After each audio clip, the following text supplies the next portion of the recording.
라운딩 중 어딘가 넓은 러프 지역에 볼이 빠져서 카트로 이동했을 때가 문제였습니다. 주변의 캐디도 잠시 다른 곳을 다녀오는 상황이었고 뒷팀도 아직 거리가 있어서 바로 따라오지 않는 상황이었습니다.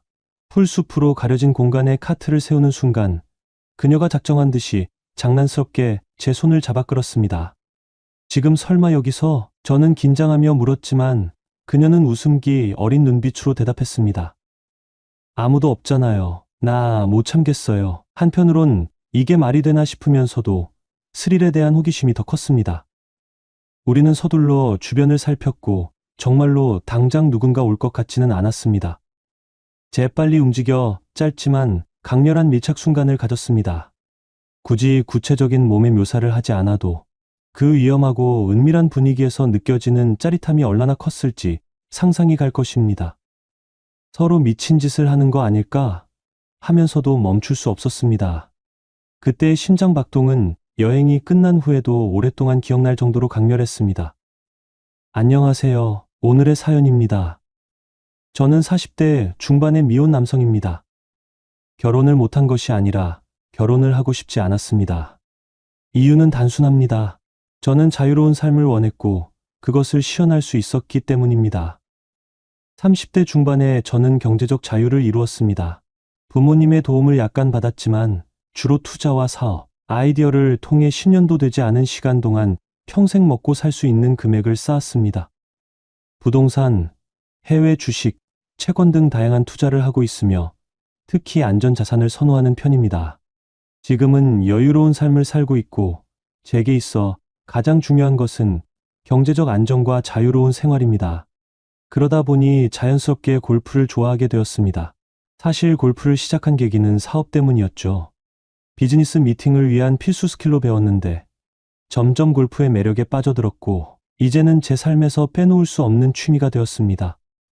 하지만 최근 몇 년 사이 골프가 대중 스포츠로 자리 잡으며 분위기가 많이 변했습니다. 과거에는 골프를 치는 젊고 예쁜 여성들 중 상당수가 특정 업계에 종사하는 경우가 많았기 때문에 항상 조심하고 경계해야 했습니다. 사업하는 남자로서 사람을 많이 만나봤고 상대방이 내 돈을 노리는지 아닌지를 판단하는 것은 기본적인 생존 기술이었죠. 골프장에서 하루 종일 함께 라운딩을 돌다 보면 상대의 성향이나 목적이 대강 보입니다. 특히 요즘은 SNS의 영향으로 골프를 배우는 여성들이 많아졌습니다. 예전에는 특정 목적을 가진 사람들이 많았지만 이제는 직장인, 가정주부 등 다양한 사람들이 골프를 즐기고 있습니다. 그러나 여전히 골프의 이미지가 고급스럽고 부자들이 하는 운동이라는 인식이 강하기 때문에 실제로 골프에 대한 열정보다는 단순한 과시용으로 접근하는 사람들이 많은 것도 사실입니다. 저는 보통 하루에 100만 원 이상을 골프에 투자합니다. 한 팀이 4명으로 구성되는데 보통 남녀 2대2로 팀을 이룹니다. 저는 여러 개의 골프 밴드 모임에 가입되어 있어 팀을 구하는 것은 어렵지 않습니다. 또한 돈을 잘 쓴다는 소문이 퍼지면서 여러 밴드장이나 모임장들이 저를 추천해 주기도 합니다. 그런 덕분에 다양한 사람들을 만나게 되는데 특히 여성들과의 교류가 많아졌습니다. 골프장에서 만난 여성들 중에는 진짜 골프를 좋아하는 사람도 있지만 대부분은 골프를 통해 새로운 인맥을 만들거나 자신의 이미지를 과시하려는 사람들이 많았습니다. 어떤 여성들은 하루 종일 함께 라운딩을 돌며 마치 데이트하는 것 같은 분위기를 조성하기도 했죠. 이렇게 여러 여성을 만나면서 자연스럽게 결혼에 대한 생각이 점점 사라졌습니다. 솔직히 말해 저는 지난 10년 동안 다양한 여성들과 골프를 치며 친해졌고 그 관계가 단순한 운동 파트너에서 끝나지 않은 경우도 많았습니다. 그 중에서 기억에 남는 한 명과의 이야기들이 있습니다. 어느 날 골프밴드 운영진 중 한 명에게서 전화가 왔습니다. 오늘 2대2팀 매칭이 필요한데 혹시 시간 괜찮으세요? 기존에 예약한 분들 중 몇 명이 빠져서 난감하거든요. 마침 특별한 일정도 없었기에 저는 흔쾌히 수락했습니다. 사실 골프밴드에 가입해 두면 이런 식으로 즉흥적인 라운드를 잡기가 쉬웠습니다. 당일 아침에 컨디션만 괜찮다면 언제든 필드에 나갈 수 있는 여유를 즐기는 편이었지요. 약속된 골프장에 도착해보니 저를 포함하여 4명이 한 팀을 이루게 되었습니다. 그중 처음 본 여성이 바로 진아였습니다. 팀 매칭을 담당한 운영진이 제게 귀띔하길 처음 나오는 분인데 스윙이 괜찮다고 하더라고요. 성격도 밝은 편이래요라고 했는데 직접 마주하니 그 말이 전혀 과장처럼 느껴지지 않았습니다. 티오프 시간이 다가오자 클럽하우스 로비에서 모두 모이기로 했습니다. 저는 먼저 도착해 주위를 둘러보고 있었는데 문이 열리면서 시원한 바람과 함께 그녀가 들어왔습니다. 깔끔하게 정돈된 긴 머리, 고급스러운 톤의 골프웨어, 과하지 않은 자연스러운 메이크업이 단번에 시선을 사로잡았습니다. 키가 꽤 큰 편이라 그런지 옷맵시도 한결 돋보였습니다. 첫눈에 봐도 매력적인 외모였고 마치 골프웨어 브랜드의 모델처럼 세련된 분위기를 풍겼습니다. 그녀의 차례가 되자 저는 밝게 인사를 건넸습니다. 안녕하세요. 오늘 같이 치게 되었는데 편하게 땡땡라고 불러주세요. 그녀는 살짝 미소를 지으며 답했습니다. 안녕하세요. 진아라고 합니다. 잘 부탁드립니다. 옆에 있던 다른 남성 참가자도 오늘 재미있게 쳐봅시다라며 화기애애한 분위기를 만들었습니다. 이날의 라운딩은 실력이 아닌 즐거움에 초점을 두었습니다. 처음 만난 사람들끼리 스코어 경쟁에 몰두하면 오히려 분위기가 딱딱해지기 쉬웠기 때문입니다. 그래서 티잉 그라운드에 서기 전부터 천천히 치면서 즐기자는 이야기가 오갔고 모두 공감하는 듯했습니다. 전반 몇 홀을 돌면서 저는 자연스럽게 진아의 스윙을 살폈습니다. 그녀는 조금 불안정한 폼을 가지고 있었지만 힘 조절을 무작정 세게만 하지는 않았고 라운드 경험 자체는 어느 정도 있는 듯 보였습니다. 티샷에서 오른쪽으로 훅이 심하게 걸릴 때가 있었는데 본인도 그 부분이 고민이라고 했습니다. 저는 티잉 구역에서 조언을 건네보았습니다. 백스윙 때 머리가 심하게 흔들리지 않도록 신경 쓰시면 임팩트 순간에 훅이 좀 줄어들 거예요. 그녀는 자존심 상하는 기색 없이 가볍게 웃으며 알려주셔서 감사합니다. 저도 연습은 많이 하는데 필드에선 잘 안 되네요라고 말했습니다. 시간이 지나면서 대화가 조금씩 늘어갔습니다. 쇼트 퍼팅이나 피치샷을 할 때는 제가 자세를 교정해주기도 하고 그녀는 역시 필드에서 배워야 실력이 는다더니 이런 식으로 직접 교정받으니까 확실히 도움이 되네요라며 즐거워했습니다. 라운드를 하다 보면 서로 몸 상태나 스윙 궤적, 그날의 컨디션에 대한 이야기를 자연스럽게 나누게 마련이었고 이는 사람들 간의 거리를 좁히는데 큰 도움이 되었습니다. 18홀을 모두 돌고 난 뒤 사람들이 클럽하우스에 모였습니다. 가벼운 맥주 한 잔을 곁들이며 즐거웠다는 후기를 주고받았고 진아 역시 오늘 날씨도 좋고 잘 알려주셔서 정말 유익한 라운드였어요라고 말했습니다. 그 모습이 꽤나 환하고 밝아서 저도 덩달아 기분이 좋았습니다. 며칠 뒤에도 함께 골프를 치고 싶다는 생각에 저는 살짝 용기를 내 연락처를 물어보았습니다. 다음에 또 뵙고 싶은데 연락처 좀 주시면 제가 자주 모임 참여하는 편이라 혹시 시간 맞으면 같이 치죠. 그녀는 망설임 없이 휴대폰 번호를 건네주며 물론이죠. 저도 종종 나올 거예요라고 웃었습니다. 그날은 서로 집 방향이 비슷하다는 걸 알게 되어 제가 차로 데려다 주기로 했습니다. 돌아오는 길에는 주로 골프 이야기와 일상의 소소한 얘기를 나누었습니다. 예를 들어 골프를 시작하게 된 계기라든가 평소 취미생활 같은 것들이었습니다. 그렇게 첫 만남은 자연스럽게 마무리되었고 저는 그녀에게서 의외로 편안함을 느꼈습니다. 며칠 뒤 진아에게서 연락이 왔습니다. 이번 주말에 시간 어떠세요? 밖에서 라운드를 잡긴 좀 어려워서 스크린 골프라도 어떨까 해서요. 평소 같으면 제가 먼저 연락을 할 텐데 이렇게 상대방이 먼저 요청해 주는 건 기분 좋은 일이었습니다. 덕분에 저는 흔쾌히 약속을 잡았습니다. 우리는 시내에 있는 고급 스크린 골프장을 예약했습니다. 평소에 제가 몇 번 이용해 본 곳이었는데 시설이 깔끔하고 소파나 내부 인테리어가 편안해 오래 머무르기에도 좋았습니다. 진아가 도착하자마자 아이스 아메리카노를 시키며 분위기가 정말 좋네요. 이렇게 깔끔한 곳이 있는 줄 몰랐어요라고 말했습니다. 스크린 골프를 켜고 가벼운 스트레칭을 마친 뒤 한 라운드 코스를 잡아 플레이했습니다. 연습장 화면과 실제 필드 코스를 번갈아가며 연습할 수 있어서 자연스럽게 서로의 스윙 교정도 해줄 수 있었습니다. 제가 어드레스 자세를 봐주면서 양발 간격을 조금 더 좁혀보세요라고 조언하자 그녀는 그러면 스윙 궤도가 조금 더 안정된다는 말씀이시죠? 라고 물으며 바로 자세를 수정해 보았습니다. 퍼팅 연습을 할 때면 서로 옆에 서서 스트로크 각도를 체크해 주거나 스윙할 때 어깨를 너무 많이 움직이지 않도록 손으로 가볍게 잡아주는 경우도 있었습니다. 그러다 보니 전보다 훨씬 가까워진 느낌이 들었습니다. 그녀도 성격이 꽤 밝아서 농담을 자주 던졌고 저는 그에 맞춰 분위기를 유쾌하게 이끌어갈 수 있었습니다. 스크린 골프를 마치고 난 뒤 가까운 레스토랑으로 이동했습니다. 내부가 고급스러웠고 와인 리스트도 나쁘지 않은 곳이었지요. 스테이크부터 파스타, 샐러드까지 차례로 나오는 모습에 그녀는 연신 사진을 찍으며 행복해했습니다. 자연스럽게 저도 와인잔을 들어 주말에 같이 골프 칠 사람이 있다는 게 참 좋네요라고 말했습니다. 그녀는 저도 골프 모임 다닌 지 얼마 안 됐는데 이렇게 편한 분을 만나니 정말 다행이네요라고 화답했습니다. 작은 말 한마디가 주고받칠 때마다 어느새 우리 사이에 묘한 텐션과 친밀함이 싹 트는 게 느껴졌습니다. 시간이 흐르고 와인 한두 잔이 추가되면서 알코올 기운이 살짝 돌자 그녀는 자연스럽게 제 팔을 툭툭 치며 농담을 하기도 했습니다. 저 그때 필드에서 헤매던 거 기억하시죠? 그거 생각하면 지금도 웃겨요. 계속 오른쪽으로만 공이 날아가서 결국 해저드에 빠졌던 거 하면서 본인 에피소드를 과장되게 흉내내기도 했습니다. 저 역시 함께 웃으면서 답했습니다.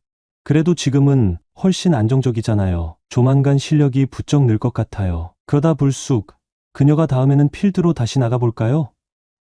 지방에 괜찮은 골프장들이 많다고 들었는데 분위기 좋은 곳으로 가서 하루 묵고 오면 더 좋을 것 같아요라고 제안했습니다. 저는 순간적으로 하루 묵고 온다는 표현에 가슴이 조금 뛰었지만 최대한 침착하게 웃으며 동의했습니다. 저도 괜찮습니다. 요즘 리조트형 골프장이 시설도 훌륭하던데요. 그리고는 어쩐지 서로가 그 묵고 간다는 말의 함의를 알고 있다는 듯 살짝 시선을 맞추고 미소를 주고받았습니다. 그 후로 2주쯤 지났을 때 저는 기존에 알고 지내던 골프 모임, 사람들과 함께 지방 리조트형 골프장을 가기로 했습니다. 그 모임은 보통 주말에 1박 2일로 골프를 즐기곤 했는데 숙박도 괜찮고 식사도 맛있기로 유명했습니다. 마침 자리가 생겨서 저는 진아에게 혹시 주말에 괜찮으면 같이 갈래요? 라고 물었습니다. 그녀는 잠시 망설이는 듯 하더니 결국 좋습니다. 일상에서 잠시 벗어나고 싶기도 했어요라며 수락했습니다. 약속 당일 저는 아침 일찍 진아의 집 근처로 차를 몰고 갔습니다. 그녀가 골프백과 간단한 짐을 들고 나오는 모습이 눈에 들어왔습니다. 흰색 원피스 스타일의 골프웨어를 입은 그녀는 평소보다 더 화사해 보였습니다. 짐은 뒤에 넣을게요. 출발하시죠. 차를 타고 1시간 정도를 달려야 합류 지점에 도달할 수 있었는데 그동안 대화는 끊이지 않았습니다. 사업 이야기를 가볍게 나누기도 했고 취미생활이나 서로 좋아하는 음악, 최근 본 드라마나 영화 이야기도 했습니다. 그녀는 특히 요즘 드라마 OST를 즐겨 듣는다며 블루투스로 제 차 오디오에 연결해 노래를 틀기도 했습니다. 이 곡 정말 좋아요. 분위기가 차분해지는 느낌이잖아요. 잔잔한 음악이 흐르는 차 안에서 저희는 마음이 한층 편안해진 기분이었습니다. 합류 지점에서 모임 사람들과 만나 함께 이동한 후 리조트형 골프장에 도착했습니다. 각자 방 배정을 받고 난 뒤 곧바로 라운딩 준비에 들어갔습니다. 진아와 저는 같은 조에 속했고 다른 2명은 서로 잘 아는 친구 관계였습니다. 클럽하우스에서 옷을 갈아입고 로비에 나왔을 때 진아가 훨씬 더 발랄한 색감의 골프웨어로 갈아입고 있었습니다. 어때요? 지난번보다 좀 화사하죠? 라고 묻길래 잘 어울리네요. 확실히 오늘 날씨랑 딱 맞는 색이에요 라고 대답했습니다. 짧게 머뭇거리던 그녀가 칸칸이 살짝 포인트가 있는 디자인이라 부담스러울까봐 고민했는데 마음에 들어해 주시니까 다행이에요 라며 웃었습니다. 본격적으로 18홀 라운딩을 시작했습니다. 이미 2번째 만남을 통해 스윙이 어느 정도 보완된 탓인지 진아의 티샷은 비교적 안정적으로 날아갔습니다. 제가 옆에서 우와, 아까보다 비거리 늘었네요 라고 감탄하자 그녀는 즐겁게 손뼉을 치며 역시 레슨 효과가 있어요 라고 외쳤습니다. 중간중간 카트에 함께 타서 코스 풍경을 감상할 때면 그녀는 제게 몸을 살짝 기대어 앉는 느낌이 들었습니다.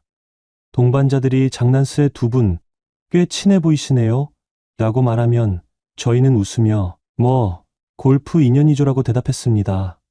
하지만 그 안에는 서로만 아는 미묘한 분위기가 섞여 있었습니다. 라운딩을 마친 뒤 우리 일행은 호텔 내 레스토랑에서 저녁 식사를 하였습니다. 와인과 함께 코스 요리를 먹으며 하루의 피로를 푸는 시간이었는데 리조트 측에서 준비한 코스는 기대 이상이었습니다. 스테이크와 해산물 요리가 특히 훌륭했지요. 진아도 연신와 여기 음식 정말 맛있네요 라고 감탄했습니다. 식사를 마치고 일행 중 일부는 우리는 내일 일찍 칠 테니 먼저 들어가 쉬겠다고 했고 몇 명은 조금 더 놀자며 호텔 바로 향했습니다. 진아와 저는 바에 가서 칵테일을 한 잔씩 주문하기로 했습니다. 바는 어둑한 조명과 라이브 재즈 음악이 흐르는 분위기였고 사람도 많지 않아 한적했습니다. 깊은 색감의 벨벳 소파에 앉아 칵테일을 홀짝거리다 보니 자연스레 둘만의 대화에 집중하게 되었습니다. 잔잔한 재즈 피아노가 흐르면서 저희의 목소리는 더욱 낮아졌습니다. 라운딩 즐거우셨죠? 네. 너무 좋았어요. 사실 이렇게 1박 2일로 오는 건 처음이라 설렜는데 역시 오길 잘한 것 같아요. 때때로 눈이 마주칠 때마다 그녀는 부드러운 미소를 지었습니다. 점점 술이 들어가면서 저는 살짝 용기가 올라와 그녀의 손등 위에 제 손을 올렸습니다. 그녀도 화들짝 놀라지 않고 천천히 손가락을 마주 엮었습니다. 칵테일 잔이 거의 비어갈 즈음 음악이 살짝 빠른 리듬으로 바뀌었습니다. 재즈와 라틴 리듬이 섞인 곡이 흐르자 그녀는 시계 방향으로 고개를 돌려 무대를 바라보았습니다. 저 음악 너무 좋네요라고 말하며 마치 춤이라도 추고 싶은 듯 몸을 살짝 흔들었습니다. 저는 그 모습을 가만히 지켜보다가 자리에서 일어나 손을 내밀었습니다. 우리 잠깐 여기서 서서 들을까요? 그녀는 얼굴을 살짝 붉히며 좋아요라고 대답했습니다. 바 안쪽에는 작은 무대 앞에 여유 공간이 있었는데 다른 사람들은 댁에 앉아서 음악을 즐기고 있었습니다. 저희는 그 공간 가까운 곳에 나란히 섰습니다. 라이브 밴드가 즐겁게 곡을 연주하는 동안 저는 그녀에게 가볍게 몸짓으로 리듬을 타보자고 제안했습니다. 정식으로 춤을 추는 것도 아니었지만 두어 번 몸을 살짝 흔드는 동작만으로도 웃음이 터져 나왔습니다. 왠지 우스꽝스러운데요? 그래도 재밌지 않나요? 그렇게 짧은 순간이 지나자 곡이 끝났고 우리는 박수를 치며 다시 자리에 앉았습니다. 서로의 분위기는 이미 충분히 달아올라 있었습니다. 그녀는 소파에 등을 기댄 채 저를 향해 고개를 기울이고 있었습니다. 그 눈빛 속에는 은은한 기대감과 약간의 설렘이 뒤섞여 있었습니다. 이제 슬슬 방에 들어가야 할 것 같은데 조금 더 이야기하고 싶으시면 잠깐 제 방에 들르실래요? 제가 조심스럽게 말을 꺼냈고 그녀는 최대한 평온하게 대답했습니다. 그러죠. 저도 좀 더 대화하고 싶네요. 엘리베이터를 타고 그녀의 방 앞에 섰을 때 이미 제 심장은 꽤 빠르게 뛰고 있었습니다. 문이 열리자 방 안에는 은은한 조명과 깔끔한 정리가 눈에 들어왔습니다. 큰 창문 너머로 밤하늘이 보였는데 골프장 주변이라 그런지 도시보다 훨씬 별이 선명해 보였습니다. 문이 닫히고 우리는 잠시 서로를 바라보았습니다. 바에서 느꼈던 긴장감이 다시 한번 고조되는 순간이었습니다. 먼저 그녀가 살짝 웃으며 말했습니다. 술 기운 때문인지 오늘따라 기분이 이상하게 들뜨네요. 저는 천천히 그녀에게 다가서서 손을 잡고 저도 그래요라고 말했습니다. 그리고 아주 짧은 침묵 끝에 서로를 조심스럽게 안았습니다. 처음에는 가볍게 포옹했지만 이내 더 뜨거운 감정이 밀려들어 왔습니다. 그날 있었던 대화와 웃음소리가 머릿속에서 맴돌았고 지금 이 순간에 집중하고 싶은 마음이 컸습니다. 서로 부드럽게 스킨십을 나누며 입술이 가까워졌다 떨어지는 순간마다 더 깊은 호흡이 오갔습니다. 그녀는 제가 헐겁게 걸치고 있던 재킷을 벗기고 저는 그녀의 목덜미에 살짝 입맞춤을 하면서 상대를 배려하려고 애썼습니다. 모든 동작은 자연스럽게 흘렀고 우리에게 허락된 시간과 공간에서 마음껏 서로에게 집중하는 밤이 이어졌습니다. 한참 후 우리는 지친 호흡을 가다듬으며 창가 옆에 나란히 앉았습니다. 창문 너머로 잔잔하게 비추는 골프장 조명과 별빛이 환상적인 조화를 이루고 있었습니다. 그녀는 창밖을 내려다보며 혼잣말처럼 말했습니다. 진짜 오길 잘했어요. 요즘 이런저런 스트레스가 많았는데 오늘은 완전히 다른 세상에 온 기분이에요. 저는 조용히 그녀의 손을 잡고 저도 감사합니다. 이렇게 좋은 추억을 만들 수 있다니라고 대답했습니다. 밤새 서로의 체온을 나눈 뒤 새벽에 짧은 잠에 들었다가 아침이 되었습니다. 리조트 식당에서는 이미 일정 시간이 지나면 조식이 끝나기에 부지런히 씻고 옷을 갈아입고 나가야 했습니다. 옆에 누운 그녀를 깨우며 조식 먹을 시간 얼마 안 남았네요라고 말하자 그녀는 살짝 얼굴을 찡그리며 조금만 더 자고 싶어요 하고 투덜거렸습니다.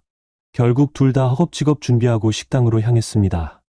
저녁 식사 때 함께했던 몇 명과 마주쳤는데 다들 어제 잘 놀았느냐며 의미심장하게 웃었고 저희는 적당히 둘러대며 웃음으로 넘어갔습니다. 그러나 그런 대화 중에도 우리는 같은 밤을 보낸 사이가 된 새로운 기분을 감출 수 없었습니다. 체크아웃을 하고 라운딩 계획이 있는 사람들은 다시 골프장으로 갔고 집으로 돌아가야 하는 사람들은 각자 차를 탔습니다. 진아와 저는 함께 돌아오는 쪽이었기에 다시 차에 올랐습니다. 이동하는 길 동안 음악을 틀어놓고 나른한 휴식 같은 대화를 나눴습니다. 다시 일상으로 복귀하면 오늘 하루가 꿈처럼 느껴질 것 같아요. 그녀의 말에 저도 그러게요. 어제와 오늘이 참 빨리 지나간 느낌이에요라고 답했습니다. 집 근처에 도착하자 그녀는 조용히 오늘 정말 잊지 못할 추억이 될 것 같아요라고 말했습니다. 저도 마찬가지입니다라고 대답하면서 차 문을 열기 직전까지 우리는 서로를 바라보았습니다. 다음에 또 시간 맞으면 골프 치러 가요. 좋죠. 연락 주세요. 그녀와의 관계는 1년 넘게 이어졌습니다. 그러면서 그녀의 사정도 알게 되었습니다. 남편과 결혼한 지 8년 되었고 아이가 한 명 있으며 이제 유치원 다닌다고 합니다. 원래 직장인이었는데 육아 때문에 스트레스 받고 우울증이 왔다고 하네요. 진짜인지는 모르겠어요. 남편은 꽤나 좋은 직장을 다니고 있는데 결혼 8년 되니 서로를 향한 애틋함이 없어지고 부부관계도 한 달에 2번 정도 겨우 할까 말까라며 남편은 잦은 고객 접대로 밤늦게 들어올 때가 일쑤였고 육아는 혼자 다 했다고 합니다. 그래서 남편이 업소 여자들과 몸을 썩고 있다는 것을 알게 되었고 자신도 일탈을 하고 싶은 마음에 친한 지인의 소개로 골프를 하게 되었다고 하네요. 그녀의 사는 동네를 봤을 때 제법 돈의 여유가 있는 분은 분명했습니다. 그렇게 시작한 골프가 점점 그녀의 삶이 변화하게 되었다고 하네요. 남편도 그녀가 외박하고 골프 치는 것을 그렇게 싫어하지 않은 기색이었습니다. 아이는 주말에 친정 어머니나 시부모님에게 던져놓고 골프를 치러 다녔죠. 골프 치며 각종 사진을 SNS에 올리고 많은 지인들이나 사람들이 부러워하는 삶이 그녀의 낙인 것 같았습니다. 어딜 가도 꼭 사진을 많이 찍더라고요. 저야 더할 나위 없이 좋았죠. 처음 골프 모임에서 만나 가까워진 뒤 저와 그녀의 사이는 점점 심화되었습니다. 골프가 핑계가 되기도 했고 때로는 정말로 함께 라운딩을 즐기며 서로 호감을 키워갔습니다. 시간이 흐르면서 우리는 골프를 치지 않는 날에도 욕구가 올라오는 순간이면 자연스럽게 연락을 주고받았습니다. 마치 짧은 데이트를 하듯 밤늦게라도 자동차를 몰고 나가 만나기도 했지요. 기본적으로 각자 얽히지 않는 선에서 자유롭게 시간을 보내는 편이었지만 시간이 지날수록 서로가 편안해져서일까요? 그녀는 점점 제 앞에서 원하는 욕망을 솔직하게 표현했습니다. 저 역시 그 흐름에 전혀 거부감이 없었습니다. 결혼 생활에서 오는 답답함인지 혹은 특별한 일탈을 향한 갈망인지 그녀는 저와 함께 있을 때만큼은 스스로의 욕망을 있는 그대로 펼쳐 보였습니다.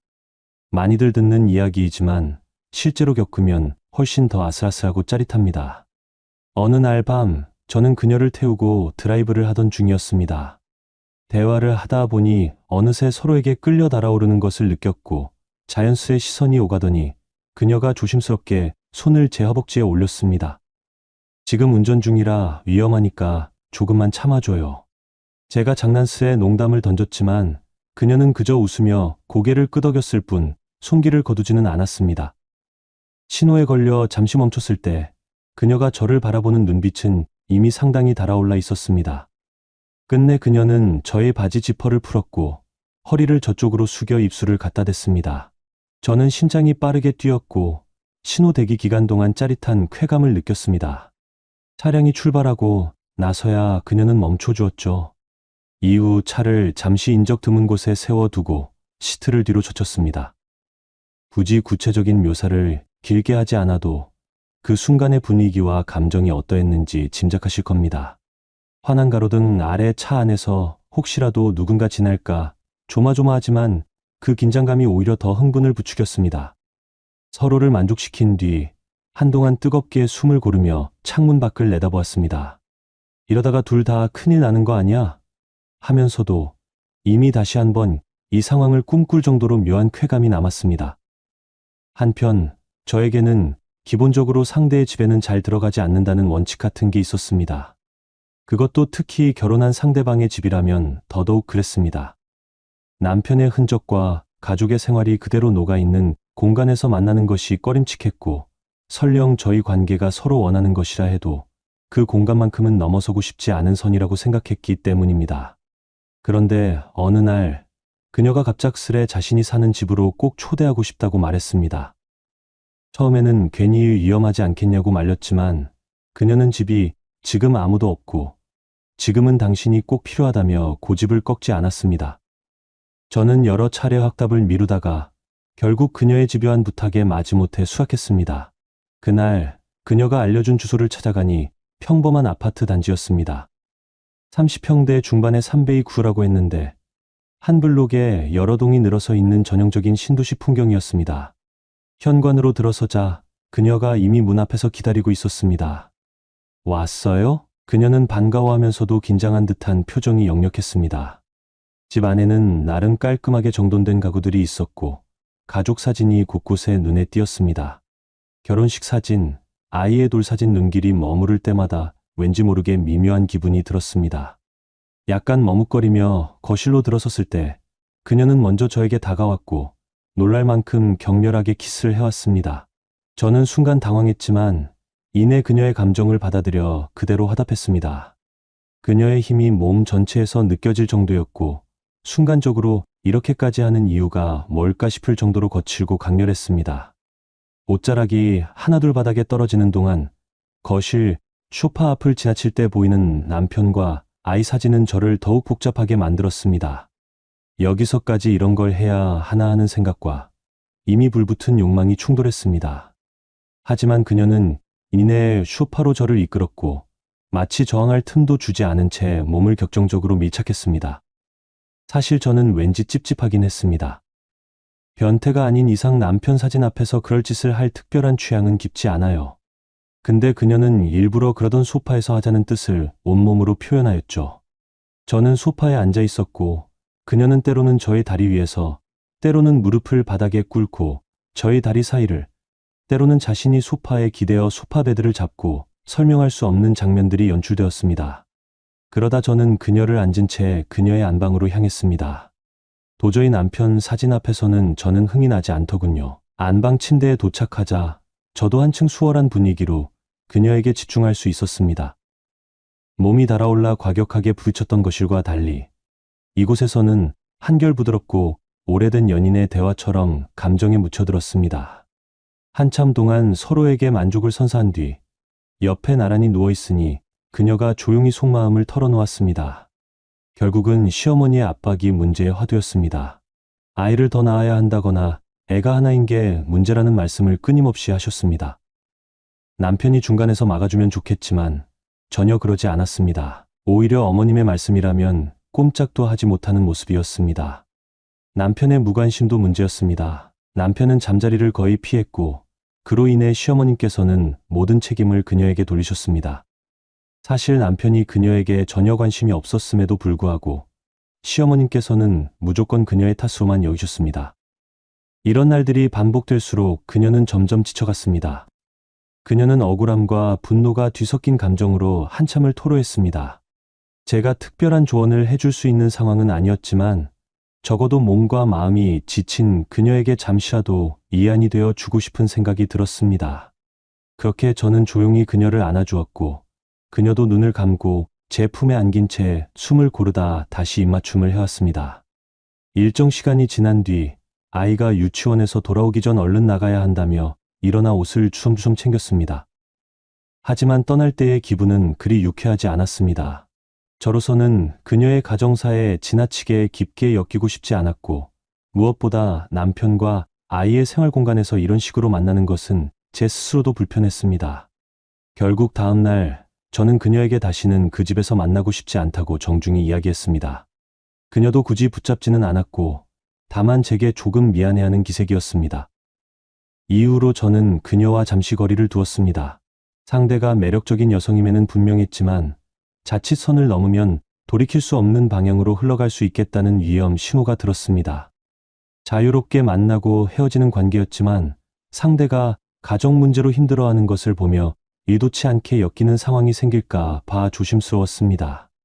그렇다고 완전히 관계를 끊을 정도로 미련이 없지는 않았습니다. 그녀는 제 지루한 일상에 강렬한 자극을 주는 존재였고, 그녀에게도 제가 어느 정도 대체 불가능한 숨통 역할을 해주고 있다는 느낌이 있었습니다. 결국 우리는 한동안 조심스러운 만남을 이어갔고, 때로는 연락이 뜸해지기도 했다가 또 어느 날 우연히 골프 모임에서 마주쳐 새벽까지 함께 시간을 보내는 시기였습니다. 그러던 중 제가 해외 골프를 준비 중이라는 말을 그녀가 우연히 듣게 되었습니다. 마침 그 시기에 저와 같이 휴가를 맞출 수 있다면 동남아 어딘가를 가볍게 다녀오려는 계획이었지요. 그녀가 먼저 저도 같이 가고 싶어요. 가능할까요? 라며 은근한 눈빛을 보냈습니다. 시간을 그렇게 길게 낼 수 있을까요? 아이도 있고 남편의 눈치도 있고. 제가 조심스레 물었지만 그녀는 방법을 찾아볼게요. 어떻게든 핑계라도 만들어서 휴가를 내볼래요라고 대답했습니다. 그리고는 며칠 뒤 정말로 3박 4일 동안 시간을 뺄 수 있다고 연락이 왔습니다. 어찌어찌 가족들에게는 친구들과 간단한 여행을 다녀온다고 불러댄 모양이었습니다. 그렇게 우리는 필리핀으로 향하는 비행기에 함께 올랐습니다. 출발은 야간 비행기였고 도착하니 새벽 시간이었습니다. 현지 호텔에 체크인한 뒤 잠깐 눈을 붙이고 오전 중 바로 1라운드 골프를 잡아두었지요. 비행기에서 내린 직후라 피곤할 법도 했지만 둘 다 여행의 설렘으로 가득 차 있었습니다. 호텔에 짐을 풀고 샤워한 뒤 가볍게 조식을 먹고 곧장 골프장으로 이동했습니다. 현지의 화창한 햇살과 이국적인 풍광이 어우러져 라운딩 내내 기분이 한껏 올라갔습니다. 야자수와 열대 식물들, 시원한 바람이 부는 페어웨이 같은 코스 풍경이 눈에 들어왔고 그녀는 한국에서보다 훨씬 더 편안한 복장을 하고 있었습니다. 눈부신 햇살 아래에서 선글라스를 낀 채 장난스러운 미소를 지으며 저를 바라보았습니다. 페어웨이를 걸어 다니다가도 우리는 틈틈이 스킨십을 했습니다. 땀에 젖은 이마를 닦아주기도 하고 카트에 나란히 앉아 있을 때 옆 사람의 허벅지를 슬쩍 만지기도 했습니다. 주변에 다른 골퍼들이 있긴 했지만 현지인의 시선이 그리 따가운 편이 아니었고 무엇보다 이국의 공간이라는 해방감이 우리를 더 대담하게 만들었습니다. 해가 중천에 떠서 라운딩이 끝날 즈음 우리 둘은 이미 뜨겁게 달아올라 있었습니다. 호텔로 돌아가서 점심도 먹기 전에 먼저 방으로 올라가겠다는 무언의 합의처럼 엘리베이터를 탔습니다. 문이 닫히자마자 우리는 서로를 와락 끌어안았지요. 방에 도착하자 숨 돌릴 틈도 없이 서로의 옷을 벗기며 침대 위로 몸을 밀착했습니다. 장시간 비행과 라운딩으로 힘들어야 정상인데 오히려 비일상적인 자극과 자유로움 때문에 더 격렬한 스킨십을 나눴습니다. 다음 날도 조식을 먹은 뒤 라운딩을 잡아두었습니다. 이날은 서로 이미 전날 뜨겁게 탐닉했기에 조금 차분하게 골프에 집중할 수도 있겠다 싶었습니다. 그런데 의외로 그녀는 전보다 더 적극적으로 저를 자극했습니다. 라운딩 중 어딘가 넓은 러프 지역에 볼이 빠져서 카트로 이동했을 때가 문제였습니다. 주변의 캐디도 잠시 다른 곳을 다녀오는 상황이었고 뒤 팀도 아직 거리가 있어서 바로 따라오지 않는 상황이었습니다. 풀숲으로 가려진 공간에 카트를 세우는 순간 그녀가 작정한 듯이 장난스럽게 제 손을 잡아 끌었습니다. 지금 설마 여기서? 저는 긴장하며 물었지만 그녀는 웃음기 어린 눈빛으로 대답했습니다. 아무도 없잖아요. 나 못 참겠어요. 한편으론 이게 말이 되나 싶으면서도 스릴에 대한 호기심이 더 컸습니다. 우리는 서둘러 주변을 살폈고 정말로 당장 누군가 올 것 같지는 않았습니다. 재빨리 움직여 짧지만 강렬한 밀착 순간을 가졌습니다. 굳이 구체적인 몸의 묘사를 하지 않아도 그 위험하고 은밀한 분위기에서 느껴지는 짜릿함이 얼마나 컸을지 상상이 갈 것입니다. 서로 미친 짓을 하는 거 아닐까 하면서도 멈출 수 없었습니다. 그때의 심장 박동은 여행이 끝난 후에도 오랫동안 기억날 정도로 강렬했습니다. 다행히 아무도 우리를 목격하지 않았고 다시 카트를 몰아 코스로 돌아갔습니다. 서로 얼굴을 붉히며 희죽희죽 웃었고 제가 이거 진짜 쓸데없는 짓 했네라고 말하자 그녀는 그렇지만 평생 잊지 못할 추억 생긴 거죠 라고 반문했습니다. 오후에는 골프를 마친 뒤 필리핀의 현지 문화를 체험하러 짧게 시내 투어를 나갔습니다. 로컬 시장을 구경하고 맛있는 길거리 음식을 사 먹고 마사지 샵에서 피로를 풀었습니다. 이국적인 향과 편안한 마사지를 받으며 그녀는 이렇게 몸이 노곤해지니까 또 밤이 기대되네라며 장난스레 제 손을 꼭 잡았습니다. 호텔로 돌아와 샤워를 마치고 가벼운 옷차림으로 발코니에 나가 야경을 구경했습니다. 아래쪽 거리의 불빛과 약간 선선한 바람이 어우러지는 그 풍경은 한국에서의 일상을 잠시 잊게 해주었습니다. 와인을 한 잔 나누며 이 순간이 오래 지속되면 좋겠다고 말하던 그녀의 표정은 아마도 가정에서 받은 스트레스와 책임감을 잠시나마 내려놓은 해방감으로 가득 차 있었을 것입니다. 결국 그날 밤도 우린 긴 시간 서로를 탐닉했습니다. 때로는 장난스럽고 가벼운 포옹으로 시작했다가 뜨겁게 달아오르면 한동안 거친 숨소리가 오갈 정도로 파고들었습니다. 이미 전날의 무리로 저의 다리에 힘이 풀릴 지경이었지만 그녀는 거듭 더 좋아하고 싶다는 신호를 보냈습니다.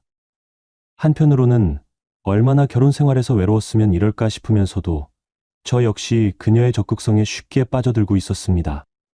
3일차 아침, 우리는 또 한 번 골프장으로 향했습니다. 이제는 사실 라운딩이라는 목적보다는 마지막 하루를 최대한 만끽하고 싶다는 생각이 컸습니다. 18홀을 돌며 서로 사진도 찍고 정식 부부처럼 다정하게 팔짱을 끼기도 했습니다. 현지 직원들이 볼 때는 그저 신혼부부나 다름없어 보였을 것입니다. 우리는 캐디가 보는 앞에서도 가볍게 뺨에 입 맞추고 중간중간 다정한 포옹도 서슴지 않았습니다. 라운딩을 마치고 나서는 조금 늦은 점심을 먹고 자유롭게 주변 관광을 즐겼습니다. 다시 호텔 방으로 돌아왔을 때 서로 이미 녹초가 되었음에도 불구하고 그날 밤 역시 잠들기 전까지 뜨거운 시간을 보냈습니다. 그녀가 이러다가 허리 다 나가겠어요라고 농담을 던지면 저는 그래도 아직 서로 원하는 걸 멈추지 못하잖아요라고 응수했습니다.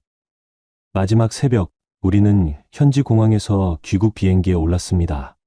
비행기 안에서 그녀는 제 어깨에 머리를 살짝 기댄 채 책을 펼쳤다가도 금세 잠들곤 했습니다. 저 역시 짧은 선잠을 자면서 비몽사몽간에 3박 4일 동안의 모든 장면이 주마등처럼 스쳐 지나갔습니다. 새벽에 도착해 입국 심사를 마친 뒤 우리는 간단한 인사를 나누고 각자 집으로 돌아갔습니다. 이번 여행이 그녀에게도 좋은 추억으로 남았는지 그녀는 저에게 더욱 가까이 다가오는 듯한 느낌을 주었습니다. 하지만 저는 일부러 거리를 두고 시간을 조절하며 그녀를 만났습니다. 그녀가 저에게 점점 빠져들면 곤란해지기 때문이었습니다. 때로는 요즘 일이 바빠서 당분간 만날 수 없다고 했고 골프 모임에서 만날 기회가 있더라도 다른 일정이 있다며 거리를 두었습니다. 그녀가 보고 싶어 할 때면 일부러 한두 번쯤 거절하다가 어느 정도 시간이 흐른 후에야 이번 주말엔 괜찮을 것 같네요 하고 약속을 잡았습니다.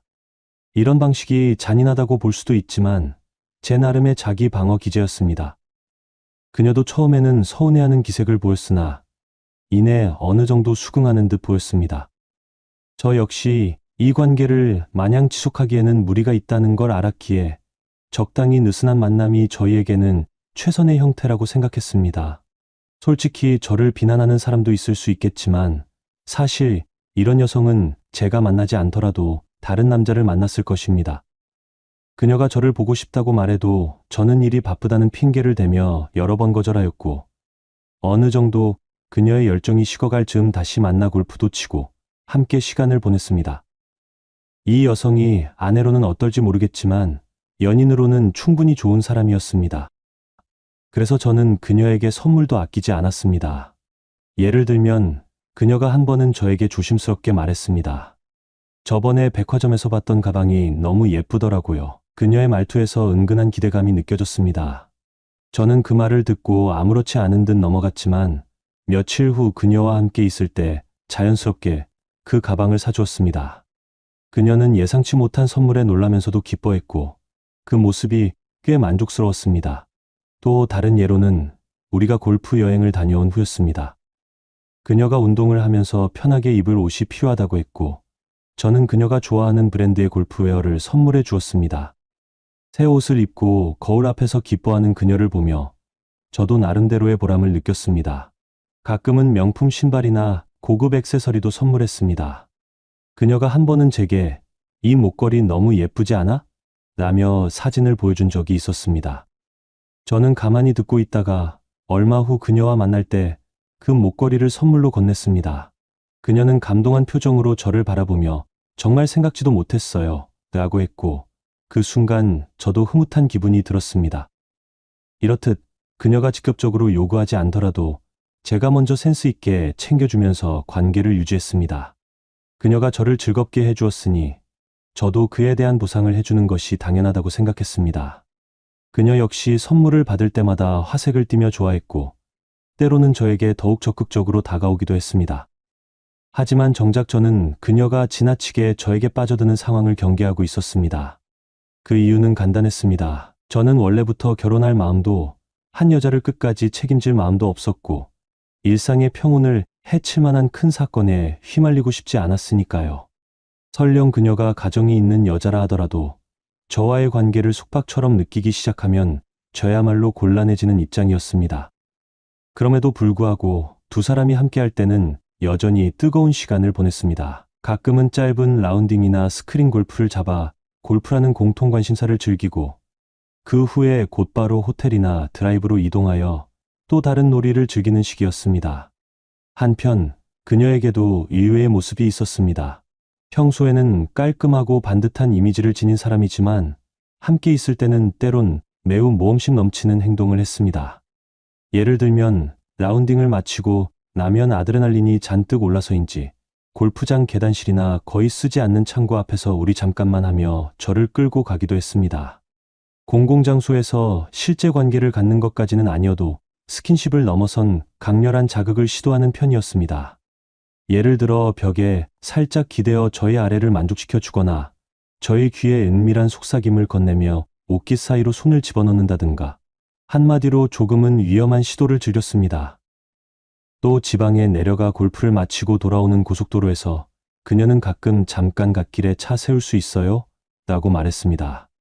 저는 위험하니까 안 된다고 타일렀지만 그녀는 이미 저의 허벅지를 만지작거리며 들뜬 표정을 짓곤 했습니다.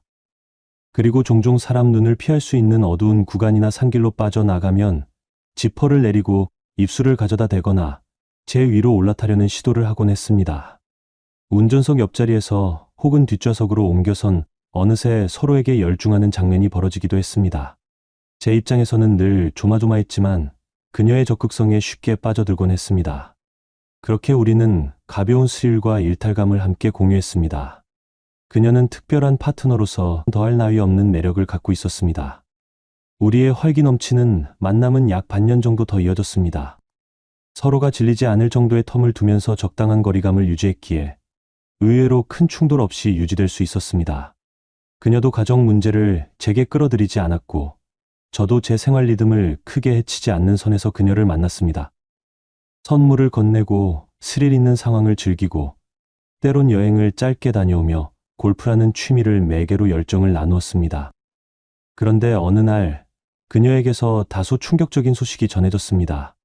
전화를 받았을 때 그녀는 차분하지만 떨리는 목소리로 나 임신한 것 같아요라고 말했습니다.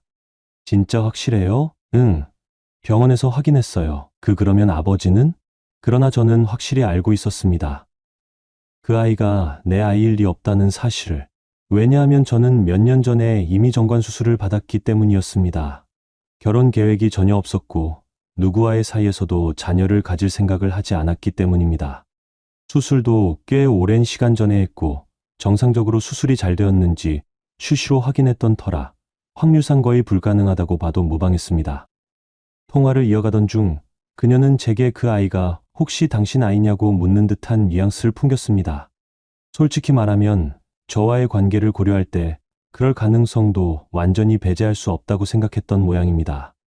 게다가 그녀가 남편과도 가끔 관계를 가졌다고 하니 남편의 아이일 수도 있고 아니면 또 다른 누군가가 있었을 수도 있습니다. 저는 그녀의 사생활 전부를 알지는 못했고 사실 알고 싶지도 않았습니다. 결국 저는 그 아이는 제 아이일 수가 없다. 난 정관 수술을 이미 받은 사람이다라고 솔직하게 털어놓았습니다. 순간 전화기 너머로 길게 침묵이 이어졌습니다. 그녀는 묵묵히 듣더니 아무 말 없이 전화를 끊어버렸습니다. 짧은 뚜뚜 소리가 울리는 동안 저도 어떻게 반응해야 할지 몰랐습니다. 그 아이가 누구의 아이인지는 모르겠으나 분명 제 아이는 아니라는 확신만이 있었습니다. 그날 이후 저는 그녀에게 먼저 연락하지 않았고 그녀 역시 더 이상 저를 찾아오지 않았습니다. 그렇게 우리는 전혀 예고 없이 완전히 연락이 끊겼습니다. 가끔 호기심이 올라와 지금 어떻게 지내고 있을까? 그 아이는 무사히 출산했을까? 같은 생각이 스치긴 했지만 제 쪽에서 무리하게 찾아볼 이유도 자격도 없었습니다. 제가 정관 수술을 했다는 사실이 어쩌면 그녀에게 큰 충격이었을지도 모릅니다. 한편으로는 남편의 아이일 가능성이 높은데 설령 남편이 아닌 다른 남자와의 사이였다고 해도 제가 아니라고 단언해버렸으니 더 이상 뭔가 기대할 여지가 없었겠지요. 혹은 그녀에게 애초에 저 이외에 누군가가 있었을 가능성도 완전히 배제할 수 없고요. 제가 계속 가벼운 만남을 추구했듯 그녀 역시 자신이 필요한 순간에 적당히 의지할 수 있는 상대를 찾고 있었을 뿐 결정적인 문제가 생기면 돌연히 등을 돌리고 많은 사람이었을지도 모릅니다. 결국 우리의 관계는 거기서 끝이 났습니다. 저는 처음 골프 모임에 발을 들였을 때 솔직히 말해 이렇게까지 복잡한 인간관계를 마주하게 될 줄은 몰랐습니다. 일단 골프가 가진 이미지 자체가 비교적 여유 있는 사람들이 즐기는 스포츠라는 인식이 강하다 보니 자연스럽게 투자나 사업을 하는 사람들, 혹은 경제적 안정이 어느 정도 뒷받침되는 이들과 얽힐 기회가 많았기 때문입니다. 특히 남녀관계와 관련해서는 골프를 함께 치며 빠르게 친해지고 이후 술자리나 식사 자리에서 더욱 가깝게 지낸다는 패턴이 생겨나곤 합니다. 이렇게 가까워진 인연 중에는 단순한 취미 동료를 넘어 연인이 되거나 불륜관계에 빠지는 경우가 종종 생깁니다. 물론 이러한 케이스가 엄청나게 흔한 것은 아니지만 드물지도 않다는 점이 중요합니다. 말하자면 골프 모임 내에서 일어나는 수많은 만남과 헤어짐 가운데 상당히 극적인 사건들이 뒤섞여 있는 셈이지요. 저는 10년 넘게 이 세계에 머무르면서 다양한 사람들과 얽혀보았습니다. 덕분에 경험도 쌓았고 경계심도 커졌습니다. 사기도 당해봤고 뜻밖의 유혹에 넘어가 예상치 못한 대가를 치른 날도 있었죠. 이런 일을 겪고 나면 사람이 자연스럽게 조심스러워지기 마련입니다. 그러나 조심한다고 해서 인간관계 자체를 완전히 차단할 수는 없으니 결국 끌리는 상대가 나타나면 또 적당한 선에서 접근해보는 시기였습니다. 분명히 해두고 싶은 것은 골프를 치는 모든 여성이 다 비슷한 부류라고 생각하진 않는다는 점입니다. 실제로 순수하게 골프를 즐기고 싶은 사람이 대부분이며 저와 만나도 전혀 다른 의도를 갖지 않고 조용히 운동만 하고 가는 여성도 많았습니다. SNS에 사진을 올리고 본인의 플레이 영상을 공유하며 정보 교환 정도만 하는 이들도 분명 존재합니다.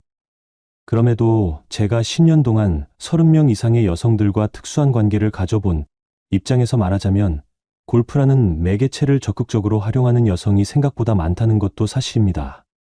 이들은 대개 외적인 매력을 갖추고 있으며 SNS 활동을 통해 자신을 꾸미고 표현하는 데 익숙합니다.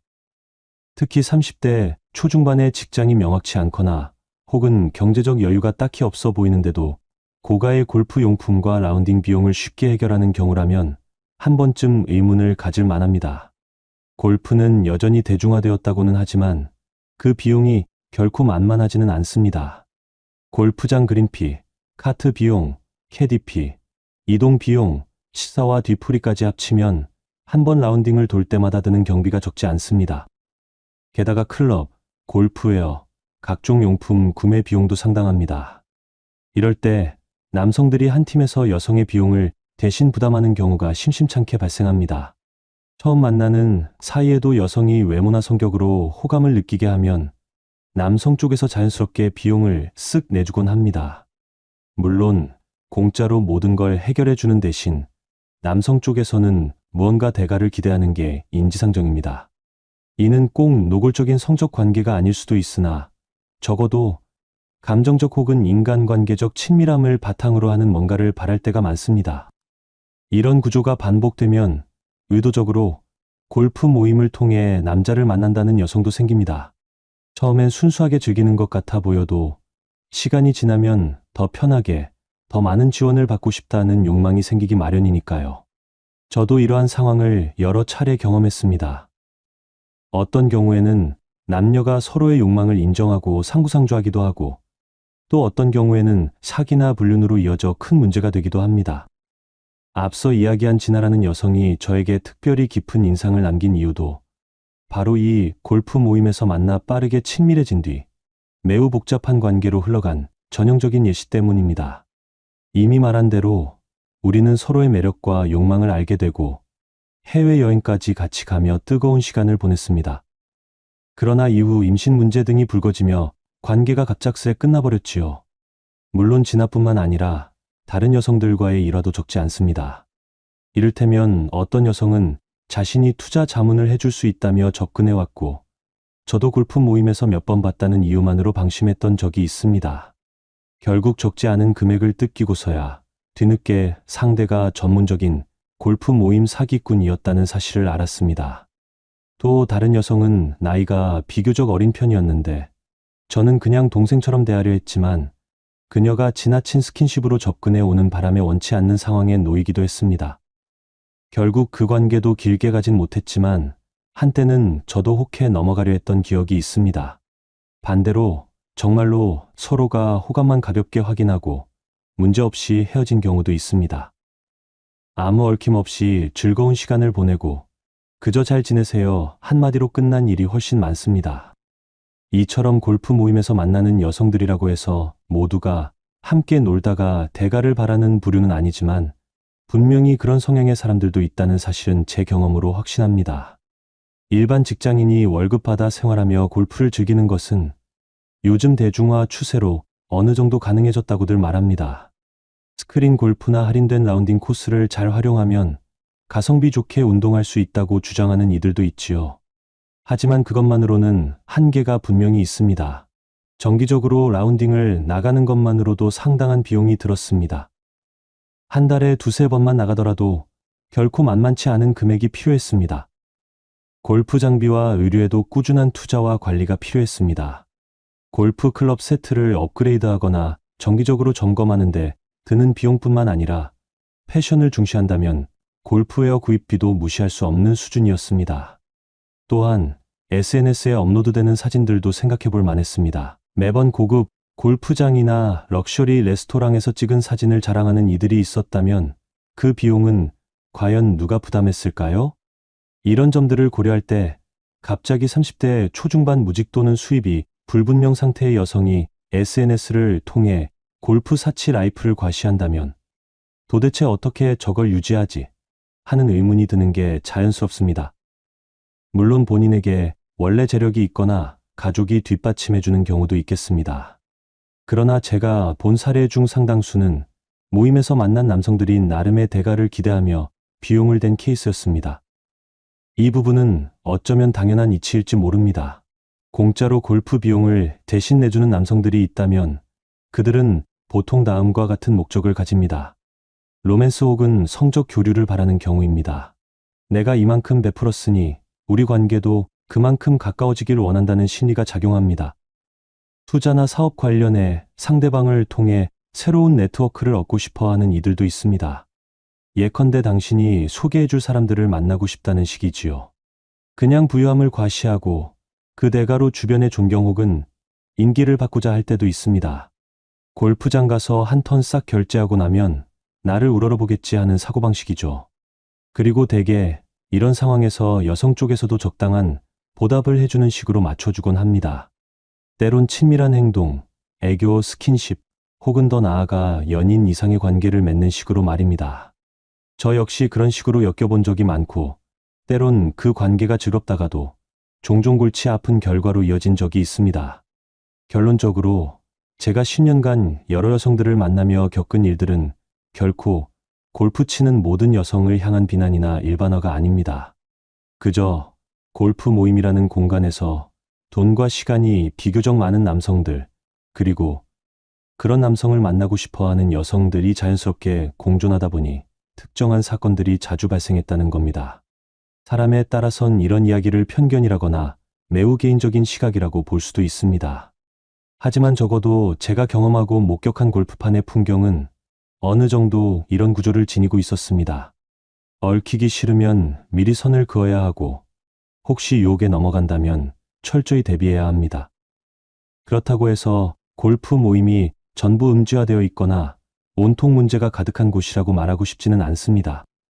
순수하게 운동을 좋아하고 사람들과의 건전한 교류를 중요시하는 멋진 분들도 많습니다. 다만 일단 의심해 볼 필요가 있는 상황과 경계심을 갖춰야 하는 인간관계가 존재한다는 사실을 잊지 않았으면 합니다. 오늘의 사연은 여기까지입니다. 구독, 좋아요, 알림 설정 부탁드립니다. 감사합니다.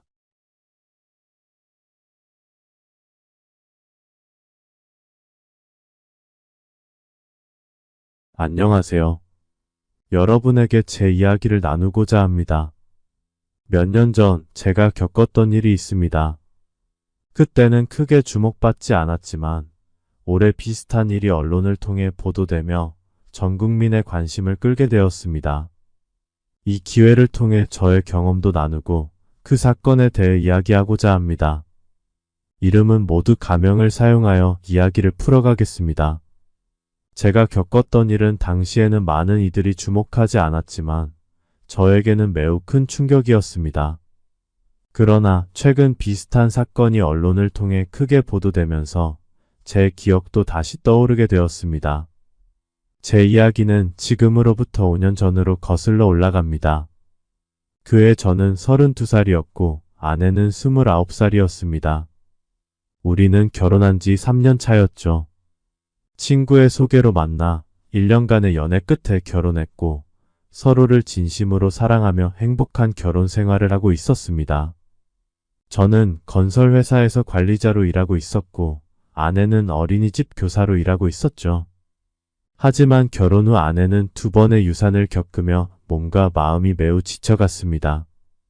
그 시기는 우리에게 많은 시련을 안겨주었고 그 중에서도 가장 큰 고통은 저의 어머니와 관련된 일이었습니다. 제가 회사 일로 2달간 지방에 내려가 있었을 때 어머니가 아내에게 2천만 원을 빌려갔습니다. 어머니는 저에게 직접 말하겠다며 아내를 압박했고 결국 아내는 저와 상의 없이 어머니에게 돈을 건넸습니다. 하지만 이 사건의 핵심 문제는 그보다 더 깊었습니다. 어머니는 주변 친척들에게도 돈을 빌렸습니다. 명목은 다양했지만 그 내용은 집안의 치부와 관련되어 있어 구체적으로 밝히기 어렵습니다. 문제는 그 금액이 총 8천만 원을 넘었다는 점입니다. 어머니는 친하게 지내던 아줌마의 추천으로 투자를 시작했습니다. 처음에는 여러 번 소액으로 투자하며 원금 대비 한 달에 20%가 넘는 수익을 보장한다는 유혹에 빠져들었습니다. 결국 어머니는 여기저기서 돈을 빌려 큰 투자 기회가 있다는 말에 속아 8천만 원이라는 거금을 투자했습니다. 당연히 계약서를 쓰고 시작했지만 투자는 본래 위험이 따르기 마련이죠. 결국 그 돈은 모두 사라졌고 사기로 경찰에 신고도 해보았지만 그 사기꾼들은 법의 허점을 이용해 책임을 피했습니다. 그들은 판단력이 흐린 노인들을 대상으로 작은 수익이 보장된 상품으로 유인한 후 고위험 투자를 권유하는 방식으로 접근했기에 사기죄를 입증하기도 어려웠습니다. 화가 나고 억울했지만 법적으로 해결할 방법은 없었습니다. 그래서 여기서 여러분에게 말씀드리고 싶습니다. 수익성이 높고 수익을 보장한다는 투자 상품은 반드시 조심하셔야 합니다. 높은 수익에는 높은 위험이 따릅니다. 이 사건으로 인해 집안은 큰 혼란에 빠졌고 친척들은 어머니를 비난하며 빚을 갚으라는 톡촉을 계속했습니다. 그로 인해 저희 부부의 삶도 크게 흔들렸습니다. 아내는 이미 심신이 지친 상태였는데 이 사건이 터지면서 더 큰 스트레스를 받았습니다. 그렇다고 여러 번 충격을 받아 죽겠다고 소동을 부리는 어머니를 외면할 수도 없었습니다. 결국 저는 가진 돈의 마이너스 통장까지 만들어 어머니의 모든 빚을 상환해 드렸습니다. 아내도 저를 지지해 주었기에 매우 감사하게 생각했습니다. 그녀는 늘 저의 의견을 존중하고 배려심이 많은 사람이었습니다. 이런 아내를 저는 사랑하지 않을 수 없었죠. 결국 더 많은 돈을 벌기 위해 저는 원래 편했던 자리에서 멀리 떨어진 지방으로 정근을 갔습니다. 이로 인해 한 달에 2번만 집에 올 수 있게 되었지만 아내와의 더 나은 미래를 위해 어쩔 수 없는 선택이었습니다. 원래 다음 주에 집에 돌아올 예정이었지만 오늘이 저와 아내의 결혼 기념일이어서 휴가를 내고 일찍 돌아와 아내에게 깜짝 선물을 주려고 했습니다. 기념일을 맞아 함께 시간을 보내며 그동안 쌓인 스트레스를 풀고 싶었습니다. 집 문을 열고 들어갔을 때 소파 위에 입었던 흔적이 있는 속옷이 보였습니다. 평소에 보지 못했던 아내가 저와 함께 있을 때는 한 번도 입지 않았던 개방적인 스타일의 속옷이었습니다. 도대체 누구를 위해 입었던 것일까요? 머릿속이 혼란스러워졌습니다. 아내가 불륜을 저지르고 있는 걸까요? 저는 서둘러 침실로 들어갔습니다. 서랍을 열어보니 못 보던 새 속옷 몇 벌과 함께 채찍, 밧줄 같은 도구들도 있었습니다. 저는 그동안 아내와 다양한 즐거움을 시도해보고 싶어 했지만 아내는 본인은 그런 것을 받아들일 수 없다며 저를 변태라고까지 욕하며 거절했었습니다. 그런데 아내는 제 앞에서는 그럴듯한 척하더니 다른 사람 앞에서는 이렇게나 화려하게 놀고 있었던 것입니다. 갑자기 화가 치밀어 올랐고 주먹을 꽉 쥐었습니다. 믿었던 아내에 대한 감정이 점점 배신감으로 바뀌어 가고 있었습니다. 바로 그때 문 밖에서 발소리가 들려왔습니다. 아내가 돌아온 것입니다. 저는 급히 커튼 뒤에 몸을 숨겼습니다. 아내가 혼자 돌아온 건지 아니면 다른 남자를 데리고 온 건지 확인해 보려고 했습니다. 곧 아내가 방으로 들어왔고 평소에는 청바지에 흰 티셔츠나 원피스 같은 보수적인 옷만 입던 아내가 오늘은 탱크톱에 짧은 치마 그리고 하이힐을 신은 매우 섹시한 모습이었습니다. 저는 주먹을 더 꽉 쥐고 이를 악물었습니다. 아내는 집에 들어오자마자 곧장 침실로 가더니 서랍에서 새 속옷을 꺼내 들고는 급히 나갔습니다. 시계를 보니 저녁 6시 퇴근 시간입니다. 집에 있지 않고 이렇게 화려한 옷을 입고 속옷까지 챙겨 나가는 걸 보면 분명히 다른 남자를 만나러 나가는 게 틀림없습니다. 저는 마음이 찢어지는 듯한 고통을 느꼈습니다. 그동안 아내를 믿고 사랑했던 저의 모든 것이 배신당한 기분이었습니다.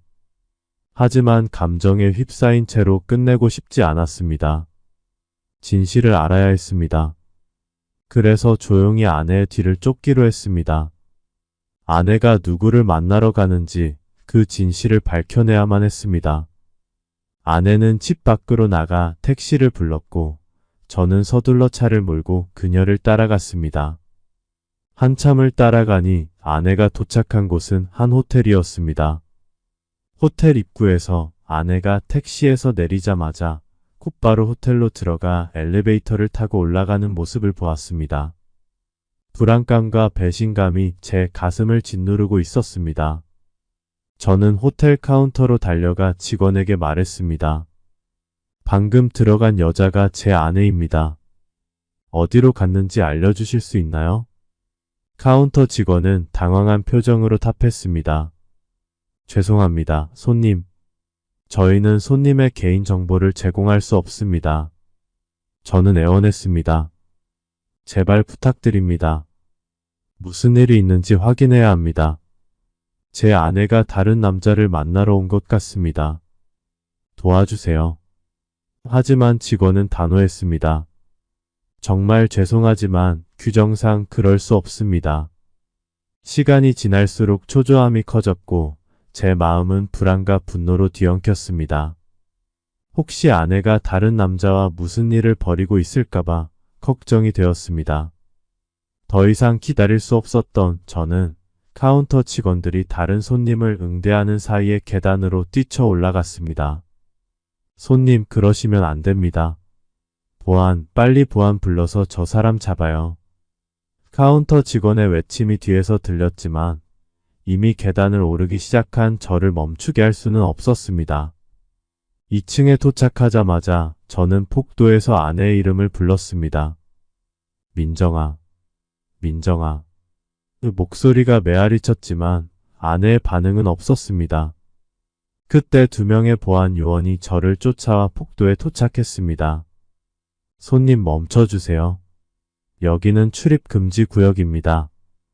한 보안 요원이 제게 외쳤습니다. 저는 무시하고 다시 3층으로 뛰어 올라갔습니다. 3층 복도에서도 목청껏 소리쳤습니다. 민정아, 민정아, 나야, 나와봐. 그러나 그 순간 2명의 보안 요원이 뒤따라와 제 양팔을 붙잡았습니다. 손님, 제발 진정하세요. 이렇게 하시면 안 됩니다. 저는 몸부림치며 소리쳤습니다. 내 아내가 여기 있어요. 제발 놔둬요. 확인만 하게 해줘요. 보안 요원들은 저를 제압하며 말했습니다. 손님, 경찰에 연락하겠습니다. 지금 당장 진정해 주셔야 합니다. 저는 결국 2명의 건장한 보안 요원을 이길 수 없었고 저의 저항은 무의미했습니다. 소동 끝에 저는 경찰서로 끌려가게 되었습니다. 경찰서로 가는 동안 마음속에는 후회와 분노, 그리고 끝없는 의심이 뒤섞여 있었습니다. 정말 아내가 다른 남자를 만나러 호텔에 간 것인지, 그렇다면 왜 이런 상황까지 오게 된 것인지, 그 답을 찾고 싶었지만 지금으로선 그 어떤 것도 명확하지 않았습니다. 경찰서에서 진술을 마치고 범칙금을 내고서야 겨우 풀려날 수 있었습니다. 집으로 돌아왔을 때는 이미 3시간이 지난 늦은 밤이었습니다. 저는 조심스럽게 집 문을 열고 들어와 보니 현관 앞 신발장 아래에 남성용 구두 한 켤레가 놓여 있었습니다. 이건 제 구두가 아니었습니다. 아내가 다른 남자를 집으로 데려온 걸까요? 가슴이 철렁 내려앉았습니다. 저는 중문에 귀를 대고 집 안의 소리를 엿들었습니다. 안에서 들리는 소리가 저를 긴장하게 만들었습니다. 자기야, 이 자세 좀 그만하자. 너무 부끄럽고 불편해. 다른 속옷으로 갈아입어봐. 난 저게 좋아. 몇 가지 다른 섹시한 동작도 해보자. 난 그 그물망 스타일의 속옷이 너무 좋아. 너 정말 매혹적이야. 모든 남자들이 이런 걸 좋아해. 내 남편도 좋아하지 않니? 이런 옷은 너무 부끄러워서 남편에게는 절대 안 입어. 내가 내 남편보다 더 많이 봤어. 아, 이게 무슨 말도 안 되는 상황인가. 그들은 아까 호텔에서 무언가를 했던 것도 모자라 내 집에서 또 그 짓을 하고 있었습니다. 말도 안 돼. 저는 분노에 휩싸였지만 감정을 억누르고 침착하게 행동해야겠다고 생각했습니다. 저는 주먹을 꽉 쥐고 문 앞에서 기다리며 그들의 행동을 녹화하기로 했습니다. 소리는 거실이 아니라 침실에서 들렸습니다. 침실에서 웃고 떠드는 소리가 들렸습니다. 저는 아내가 어떤 남자와 함께 침대에 누워있는 걸 상상하며 침실로 향해 달려 들어갔습니다. 하지만 문이 살짝 열려 있었고 제 눈에 들어온 광경은 저를 놀라게 했습니다. 2 사람은 침대에서 자고 있는 게 아니라 아내가 속옷을 입고 다양한 섹시하고 요염한 포즈를 취하며 사진을 찍고 있었습니다. 맞은편의 남자는 카메라를 들고 여러 각도에서 아내를 촬영하고 있었고 꽤 전문적으로 보였습니다. 저는 급히 몸을 숨기고 상황을 지켜봤습니다. 어머니가 사기를 당한 후부터 아내와 저는 매일 돈 걱정만 했습니다. 저는 더 많은 돈을 벌기 위해 멀리 지방으로 내려가야 했습니다. 아내는 아직 젊고 매우 예뻤고 연예인 같은 얼굴에 모델 같은 몸매를 가진 아름다운 여성이었습니다. 만약 그녀가 글래머 모델로 촬영을 한다면 수입이 꽤 될 겁니다. 혹시 아내가 불륜을 저지른 게 아니라 돈을 벌기 위해 이런 일을 하고 있었던 걸까요? 사실 저는 아내와의 관계가 매우 좋았습니다. 어머니가 사기를 당하고 나쁜 생각을 하려고 했을 때, 제가 모든 빚을 떠안았을 때도 아내는 저의 결정을 지지해 주었습니다. 그녀는 절대 바람을 피울 것 같지 않은 사람이었습니다. 하지만 글래머 모델 일을 한다는 건 자신의 몸을 낯선 남자에게 내보이는 일이니 이 일이 적절한 일인지는 확신할 수 없었습니다. 아내가 집 안에서 글래머 모델 일을 한다면, 그저 돈을 벌기 위한 것이라면 저는 비록 찬성하지 않더라도 이해할 수 있습니다. 하지만 남성 사진작가와 글래머 모델이 단둘이 있는 경우라면 사랑에 빠지기 쉬운 상황인 거죠. 아내는 너무나 아름답고 심지어 섹시한 속옷을 입고 있었기에 단순히 사진 촬영만 하는 것이라고는 믿기 힘들었습니다. 사진작가가 제 아내의 아름다움에 굴복하지 않을 것이라고는 더더욱 믿기 어려웠습니다. 저는 듣는 것만으로는 부족하다라는 생각에 숨어서 그들의 모든 행동을 지켜보기로 했습니다. 만약 단순히 촬영만 한다면 용서할 수 있지만 그들이 선을 넘는다면 절대로 가만히 있지 않을 생각이었습니다. 처음에는 촬영이 비교적 정상적으로 진행되는 것처럼 보였습니다. 하지만 아내는 속옷을 갈아입을 때마다 작가 앞에서 옷을 갈아입는 것에 아무런 거리낌이 없었습니다. 완전히 나체 상태로 작가 앞에 서 있는 것이 아무렇지도 않은 듯 보였습니다. 저는 마음이 불편했지만 참고 있었습니다.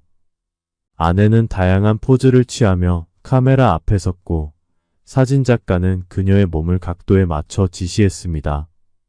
조금만 더 고개를 숙여봐. 좋아, 지금 이 각도가 완벽해. 섹시해 보이면서도 고급스러운 느낌이야. 아내는 사진작가의 지시에 따라 고개를 숙이면서도 가벼운 미소를 지었습니다. 이렇게 하는 거 맞아? 너무 과하지는 않아? 사진작가는 카메라를 들고 각도를 조정하며 대답했습니다. 아니, 전혀 그렇지 않아. 너 정말 자연스러워 보여. 마치 프로 모델 같아. 아내는 살짝 부끄러운 듯 얼굴을 붉히면서도 다시 포즈를 취했습니다. 그럼 다음에는 어떤 포즈를 할까? 사진작가는 잠시 생각하다가 제안했습니다. 이번에는 조금 더 대담하게 가보자. 속옷끈을 살짝 어깨에 걸쳐보는 거 어때? 그게 더 관능적일 거야. 아내는 작가의 말을 따랐습니다. 그녀는 속옷끈을 살짝 내리면서 카메라를 향해 매혹적인 눈빛을 보냈습니다. 그 장면을 보며 저는 화가 나면서도 그녀의 매력에 빠져드는 자신을 느꼈습니다. 사진작가는 계속해서 아내를 칭찬하며 분위기를 이끌어갔습니다. 완벽해, 완벽해. 바로 이거야. 너는 정말 모든 남자들이 꿈꾸는 여자야. 내 남편도 이걸 보면 자랑스러워할 거야. 아내는 어색한 미소를 지으며 대답했습니다. 내 남편은 이런 거 안 좋아해. 그는 날 항상 순진한 여자처럼 봐. 사진작가는 웃으며 말했습니다. 그건 내 남편이 뭘 모르는 거지. 내 매력을 제대로 알지 못하는 거야. 자, 이제 마지막 알지? 몇 번만 더 찍자. 아내는 나체로 서 있었고 작가는 아내에게 포즈를 지시했습니다. 가끔은 작가가 직접 아내의 포즈를 잡아주며 그녀의 몸에 손을 대기도 했습니다. 아내는 전혀 불쾌해하지 않았고 두 사람은 마치 오랜 친구처럼 즐겁게 대화를 나누며 촬영을 이어갔습니다. 아내는 자신감 있는 자세로 포즈를 취했고 사진작가는 만족스러운 표정으로 사진을 찍었습니다.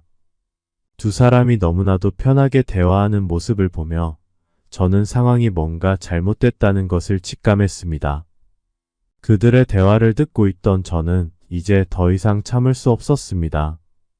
촬영이 끝나자 작가는 카메라를 내려놓고 아내에게 다가갔습니다. 그는 악랄한 미소를 지으며 아내에게 말했습니다. 촬영은 끝났으니 이제 본격적인 일을 시작해볼까? 아내의 얼굴에 약간의 부끄러움이 스쳤지만 곧바로 침대를 가리키며 말했습니다. 당신이 먼저 누워요. 오늘은 내가 잘해줄게요. 절대 만족하게 해줄게요. 아내는 그의 다리 사이에 무릎을 꿇고 그의 바지 지퍼를 내리기 시작했습니다. 이 광경을 보는 순간 제 심장이 무너졌습니다. 아내의 분류는 이미 확실한 사실이었고 제가 가장 화가 났던 것은 아내가 제 앞에서는 순진한 소녀처럼 행동하면서도 다른 남자 앞에서는 이렇게나 열정적이고 매혹적으로 행동했다는 것이었습니다. 머리가 핑 돌면서 혈압이 치솟았고 분노가 치밀어 올랐습니다. 저는 집에 원래 있는 야구 방망이를 찾아서 꽉 쥐고 침실 문으로 달려가며 소리쳤습니다. 이런 개 같은 것들. 너희들은 짐승만도 못해. 갑작스러운 저의 등장에 아내와 사진작가는 깜짝 놀라 멍하니 있었습니다. 순간 침묵이 흘렀습니다. 당신은 다음 주에 돌아온다고 하지 않았어요? 어떻게 오늘 돌아왔어요? 아내는 충격에 찬 얼굴로 물었습니다. 오늘 무슨 날인지 몰라? 아까는 호텔에서 너희를 찾지 못했지만 여기 와서 너희를 발견하게 될 줄이야. 여기는 우리 집이야. 우리 보금자리라고. 그런데 딴 남자를 집으로 데리고 와? 인간이냐? 저는 분노로 떨리는 목소리로 대답했습니다. 내가 이런 짓을 하고 있을 줄은 몰랐지. 서프라이즈 해주려고 일찍 돌아왔는데 내가 정말 이런 식으로 나를 배신할 줄은 몰랐네. 아내는 당황한 얼굴로 변명하기 시작했습니다. 오빠, 이건 그냥 일이에요. 나도 어쩔 수 없었어요. 그저 돈을 벌려고 한 것뿐이에요. 우리한테 돈이 필요하잖아요. 사진작가는 아내의 옆에서 머뭇거리며 말했습니다. 저기, 오해가 있는 것 같습니다.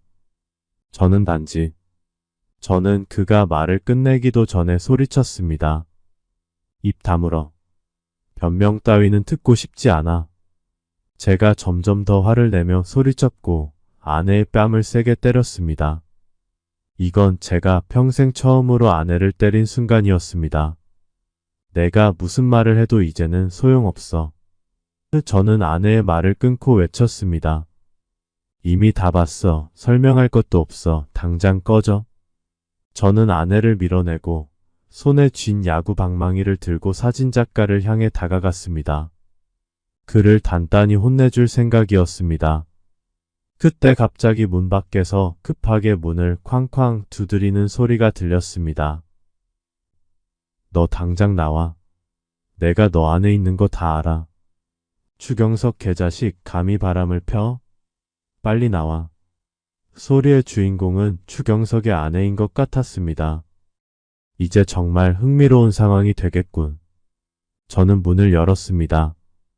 문 밖에는 트렌치코트를 입은 아름답지만 머리가 헝클어지고 화가 잔뜩 난 여성이 서 있었습니다. 그 여자 뒤에는 2명의 건장한 남자들이 따라왔습니다. 저는 그들에게 말했습니다. 당신 남편이 제 아내와 바람을 피웠어요. 지금 안에 있어요. 우리 그들을 제대로 혼내줘요. 트렌치코트를 입은 여자는 고개를 끄덕이며 화가 난 채로 침실로 향했습니다. 그러나 침실에 들어가 보니 제 아내만 있었고 추경석은 보이지 않았습니다. 저는 아내에게 소리쳤지만 아내는 아무 말도 하지 않았습니다. 저는 다시 말했습니다. 우리 집은 22층이라 창문을 통해 도망갈 수는 없으니 분명히 방 안에 숨어 있을 거예요. 찾아봅시다. 저와 트렌치코트 여자는 방 안을 샅샅이 뒤졌지만 추경석을 찾을 수 없었습니다. 그러던 중 안방 화장실 문이 잠겨 있는 것을 발견하였습니다. 문 열어. 안에 있는 거 다 알아. 당장 안 나와? 화장실에 숨어 있으면 내가 방법이 없을 것 같아. 저는 화장실 문 열쇠를 찾아 화장실 문을 열었습니다. 그리고 눈앞에 펼쳐진 광경은 모두를 놀라게 했습니다. 저는 그 남성이 숨어 있을 줄 알았지만 사실은 화장실 안에는 한 명의 여성이 숨어 있었습니다. 그녀는 웨이브가 있는 긴 머리를 하고 있었고 드레스를 입고 있었으며 얼굴에는 옅은 화장이 되어 있었습니다. 우리 남편은 어디 있어요? 트렌치코트를 입은 여자가 놀라서 물었습니다. 그러자 제 아내는 억울한 표정으로 트렌치코트 여자에게 소리쳤습니다. 당신 남편을 왜 우리 집에서 찾아요? 여기 남자가 어디 있어요? 당장 나가세요. 트렌치코트 여자는 얼굴이 새빨개지며 민망해했고 너무 부끄러워 아무 말도 하지 못한 채 아내에게 사과하려다 결국 입을 다물고 황급히 떠났습니다. 그녀가 떠나자 침실 안은 다시 조용해졌고 저는 그제야 그 여성을 자세히 살펴보았습니다. 그녀는 어색한 미소를 지으며 서 있었습니다. 저는 어리둥절했습니다. 이 사람이 남자가 아니었어? 왜 여자로 바뀐 거야? 당혹스러운 제 질문에 아내는 잠시 침묵을 지키다 갑자기 얼굴이 붉어지며 격렬하게 반응했습니다. 아내는 갑자기 제 뺨을 세게 때리며 눈물을 흘렸습니다. 그녀는 너무나도 억울해 보였습니다. 저는 여전히 상황을 완전히 이해하지 못했지만 아내의 표정을 보고 나서야 제가 아내를 오해했다는 것을 깨달았습니다. 미안해. 정말 미안해. 내가 오해했어. 제발 날 용서해줘. 저는 아내를 꼭 끌어안으려고 했지만 아내는 저를 힘껏 밀어내며 눈물을 흘리며 억울함을 토로했습니다. 당신 어머니가 사기를 당한 후 우리 집은 4천만 원의 빚에 시달렸어요. 당신은 멀리 지방으로 가서 일해야 했고 우리 둘은 한 달에 2번밖에 만날 수 없었어요. 난 당신이 그렇게 힘들어하는 걸 보고 싶지 않았고 당신을 돕고 싶었어요. 그래서 자존심을 버리고 피팅 모델 일을 했던 거예요. 내 몸이 다른 사람들에게 노출되는 게 얼마나 힘들었는지 알아요? 하지만 이 모든 게 당신과 우리 가정을 위해서였어요. 그런데도 당신은 내가 바람을 피웠다고 의심했어요.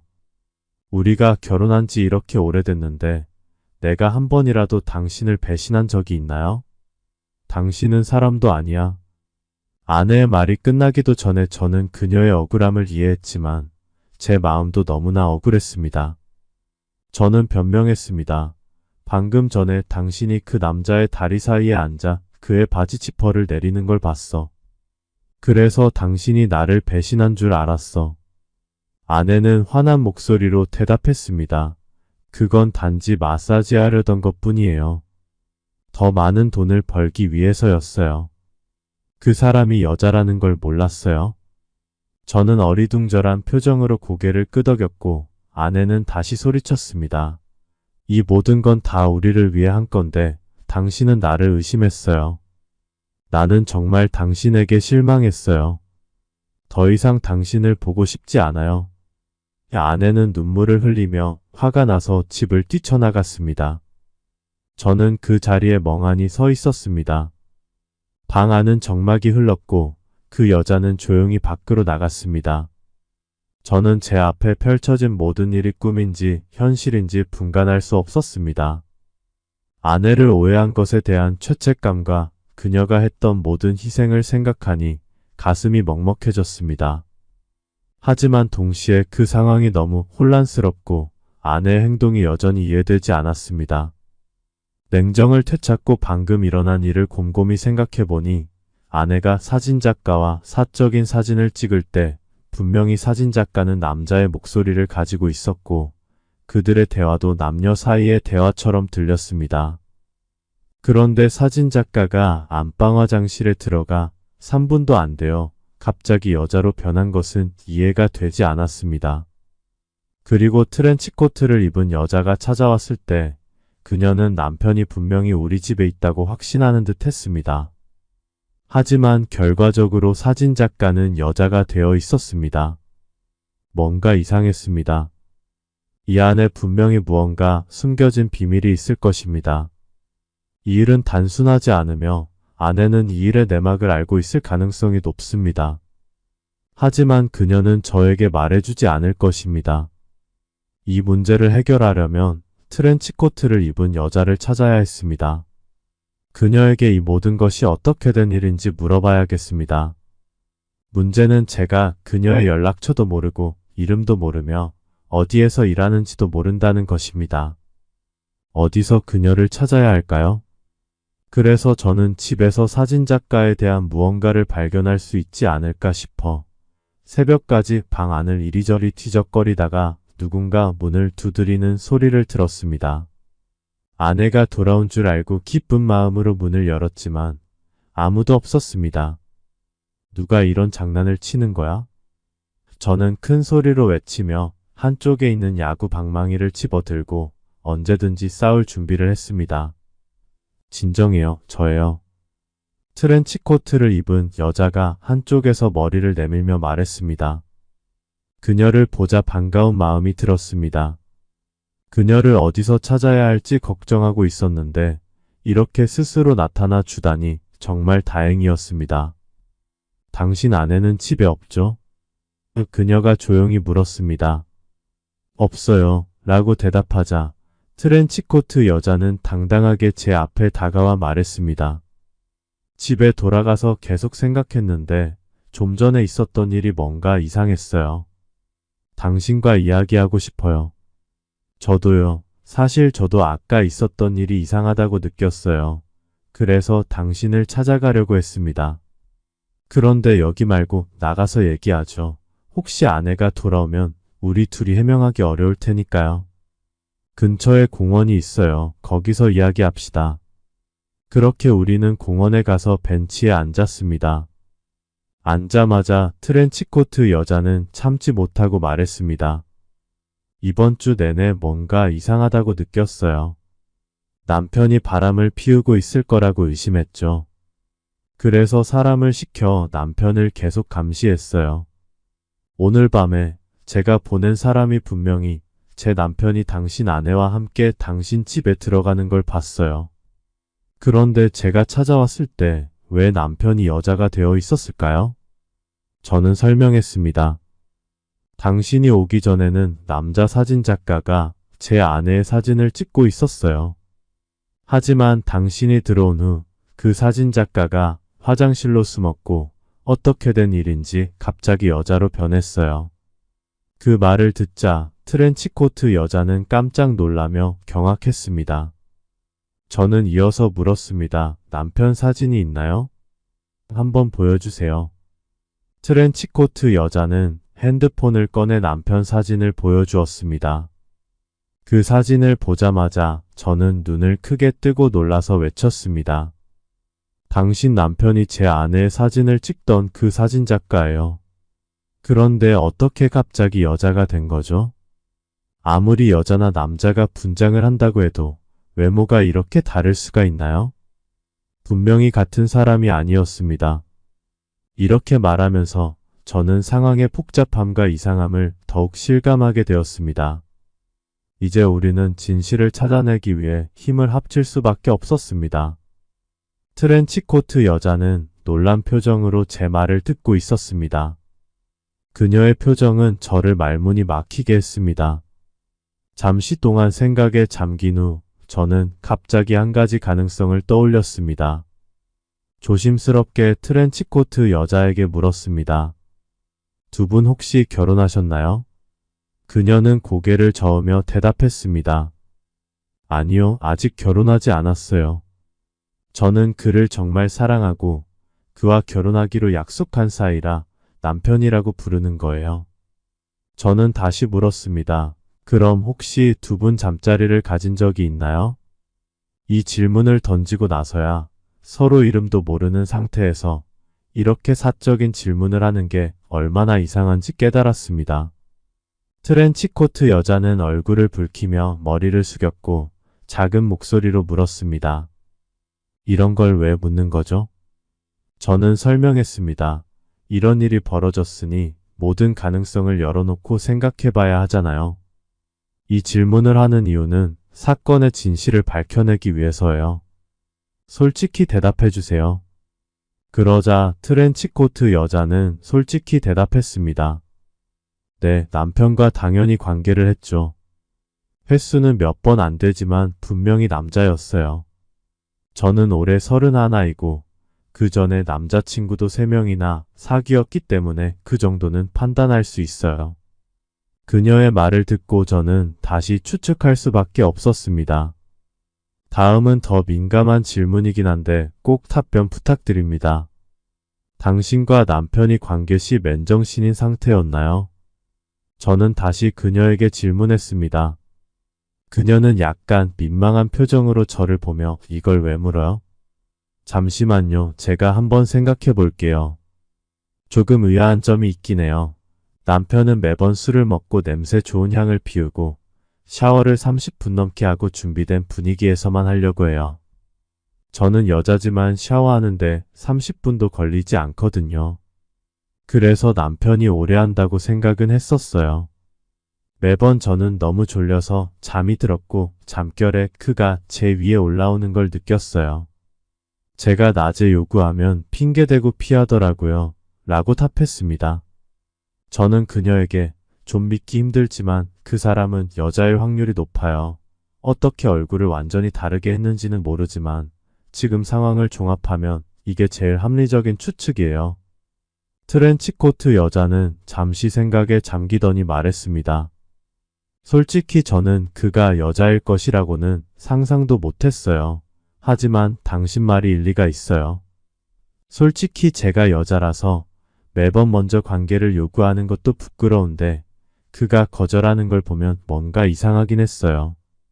저는 웃으며 말했습니다. 물론 추측만으로는 확신할 수 없죠. 눈으로 직접 봐야 확실하니까요. 그가 정말 여자인지 확인해 봅시다. 오늘 밤 우리가 알아낼 수 있어요. 어떻게 하죠? 트렌치코트 여자가 물었습니다. 오늘 밤 그와 함께 잠자리를 시도해 보세요. 제가 대답했습니다. 만약 그가 거부한다면 아마도 여자일 가능성이 높아요. 그가 거부하지 않는다면 직접 그의 바지를 벗기고 확인해 보세요. 좋아요. 오늘 밤에 시도해 볼게요. 트렌치코트 여자는 그렇게 말하고 자리를 떠났습니다. 떠나기 전 우리는 서로의 연락처를 교환했고 우리는 이 사건의 진실을 파헤치기 위해 상황이 있을 때마다 수시로 연락을 주고받기로 했습니다. 이때 비로소 트렌치코트 여자의 이름이 장혜진이라는 걸 알게 되었습니다. 저는 이제 장혜진의 남편이 여장 남자일 것이라고 확신했습니다. 집에 돌아온 저는 더 확실한 방법이 없을까 고민하다 좋은 생각이 떠올라 장혜진에게 연락했습니다. 저는 장혜진에게 계획을 설명했습니다. 오늘 당신 남편이 퇴근하기 전 당신 집에 몰래카메라를 설치할 거예요. 이 카메라는 휴대폰에 연동되어 제가 실시간으로 확인할 수 있어요. 그리고 저는 당신 집 다른 방에 잠입해 있으면서 실시간으로 문자로 상황을 얘기해 줄게요. 당신은 남편이 돌아왔을 때 다시 잠자리를 시도해 보세요. 그때 저는 그가 어떻게 행동하는지 관찰할 거예요. 이번엔 그가 무슨 술수를 부리는지 두고 보죠.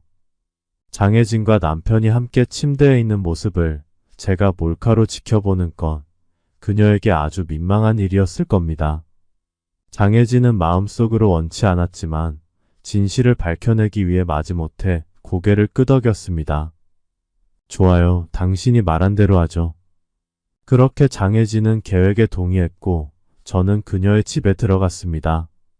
저는 작은 배낭을 메고 있었고 그 안에는 작은 몰래카메라와 휴대폰, 그리고 호신용 스프레이, 수갑, 밧줄, 야구 방망이, 물티슈 같은 다양한 도구들이 들어 있었습니다. 장혜진의 부모님은 부유한 상인이었고 그녀는 이름만 대면 알만한 비싼 50평 넘는 아파트에 살고 있었습니다. 방이 많아서 제가 숨기엔 충분했습니다. 저는 장혜진의 방과 거실, 주방, 그리고 화장실까지 몰래 카메라를 설치하였습니다. 우리는 모든 준비를 마치고 장혜진의 남편이 퇴근하기를 기다렸습니다. 이젠 진실을 밝혀낼 시간이 다가오고 있었습니다. 오후 6시 그녀의 남편이 집으로 돌아왔습니다. 그가 집에 들어서자마자 장혜진은 그를 애무하고 키스하며 매우 원하고 있다는 모습을 보였습니다. 심지어 그의 바지를 벗기려 했습니다. 남편은 난감한 표정을 지으며 여러 가지 핑계를 대며 수차례 거절했습니다. 하지만 장혜진이 끈질기게 매달리자 남편은 결국 어쩔 수 없다는 듯이 와인을 같이 한잔하고 들어가자고 제안했습니다. 그리고 와인을 마시고는 또 배가 아프다며 나 화장실 가서 큰일 보고 올게. 넌 방에서 기다려. 라고 말했습니다. 장혜진은 침실로 돌아갔습니다. 그가 화장실에 들어간 후 곧바로 다시 나와 서랍에서 향을 하나 꺼내 불을 붙였습니다. 그리고 그 향을 장혜진의 침실 문 앞에 두고는 다시 화장실로 들어가 큰일을 보는 척했습니다. 그의 모든 행동은 제 감시하에 있었습니다.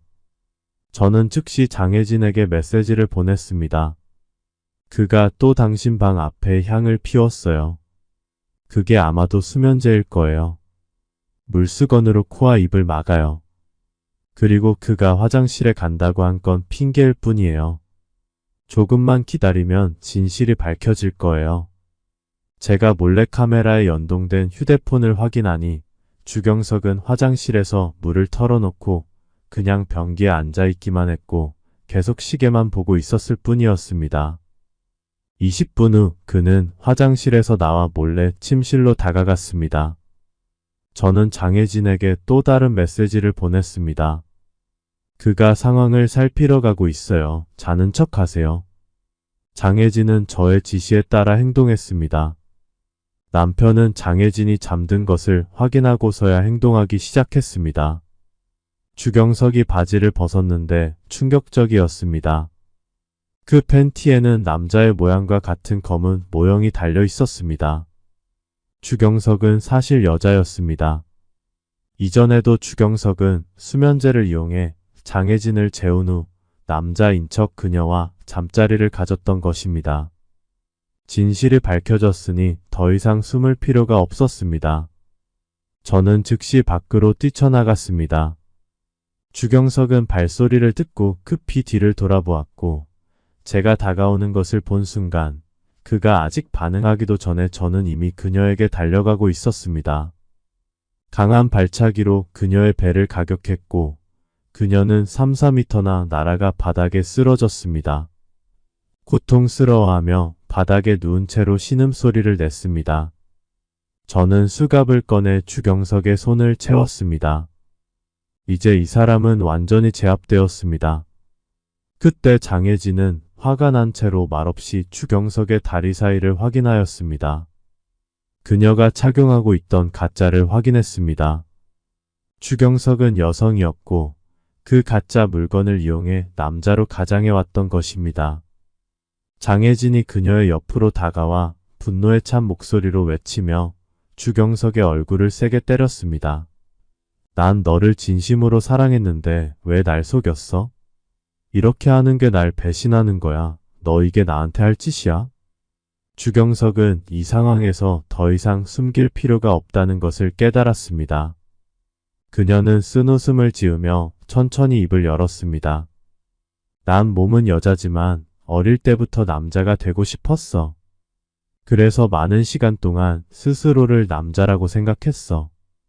널 속인 건 사실이지만 널 사랑한 것도 사실이야. 물론 난 좀 바람둥이야.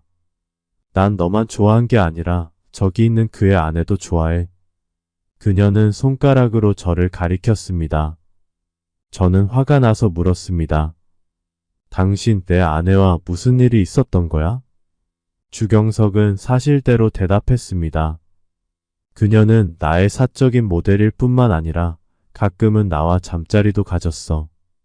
아내가 너와 잠자리를 가졌다고? 저는 믿을 수 없다는 표정으로 물었습니다. 아내와 결혼한 지 몇 년이 되었고 아내는 성적으로 정상적인 성향을 가진 사람이라고 생각했기 때문입니다. 주경석은 계속해서 설명했습니다. 당신 어머니가 사기를 당한 후 당신 집에 많은 빚이 생겼잖아. 당신 아내는 당신이 너무 힘들어하는 걸 보고 도와주고 싶어 했어. 나는 남자 옷을 입고 다니지만 본질적으로 여자야. 당신 아내에게 내가 여자라는 건 바람으로 느껴지지 않았을 거야. 물론 그녀도 이런 일을 원하지 않았겠지만 나는 그녀에게 많은 돈을 주었어. 결국 그녀는 돈을 벌기 위해 당신 빚을 갚기 위해 이런 일을 한 거야. 이 말을 듣고 제 가슴속 깊은 곳에서 강한 자책감이 밀려왔습니다. 아내가 저를 돕기 위해 이런 일을 했다는 것을 알고 그녀에게 화를 낸 것에 대해 후회가 되었습니다. 그리고 그녀가 얼마나 고통스러웠을지 생각하니 마음이 아팠습니다. 이것은 제 책임이고 제 무능함 때문입니다. 이제 추경석은 이미 제압되었고 남은 일은 장혜진에게 맡기기로 했습니다. 장혜진은 추경석을 사기죄로 경찰에 고소하였습니다.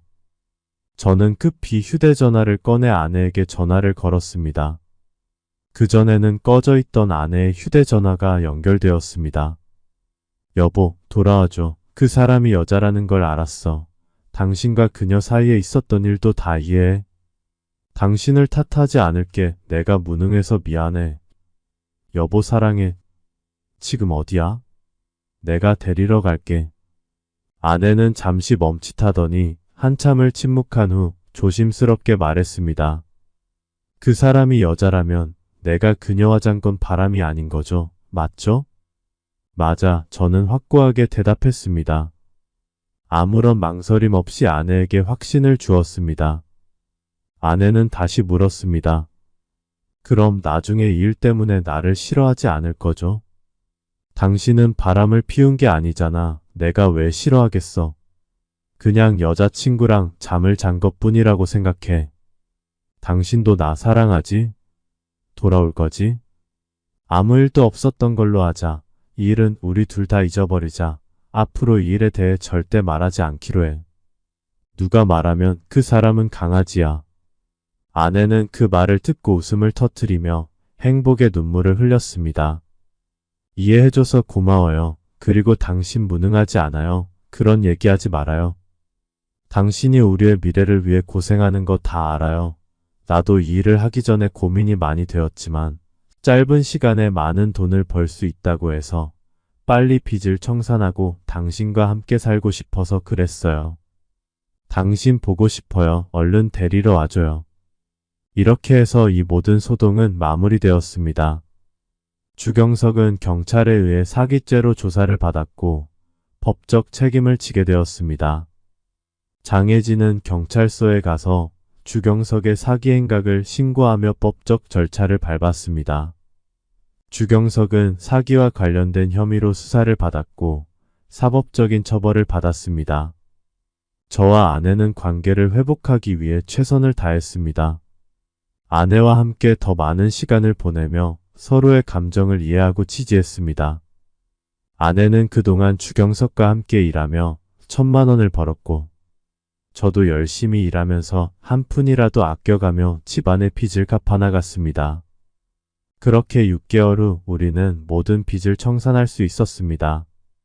빚을 다 갚고 나니 더 이상 아내를 떠나 멀리서 일하며 아내와 떨어져 살 필요가 없었습니다. 저는 다시 우리가 사는 도시로 돌아와 일하게 되었습니다. 3년 전 아내는 마침내 다시 임신을 하게 되었습니다. 저는 아내의 유산이 걱정되어 어린이집 교사 일을 그만두라고 권했습니다.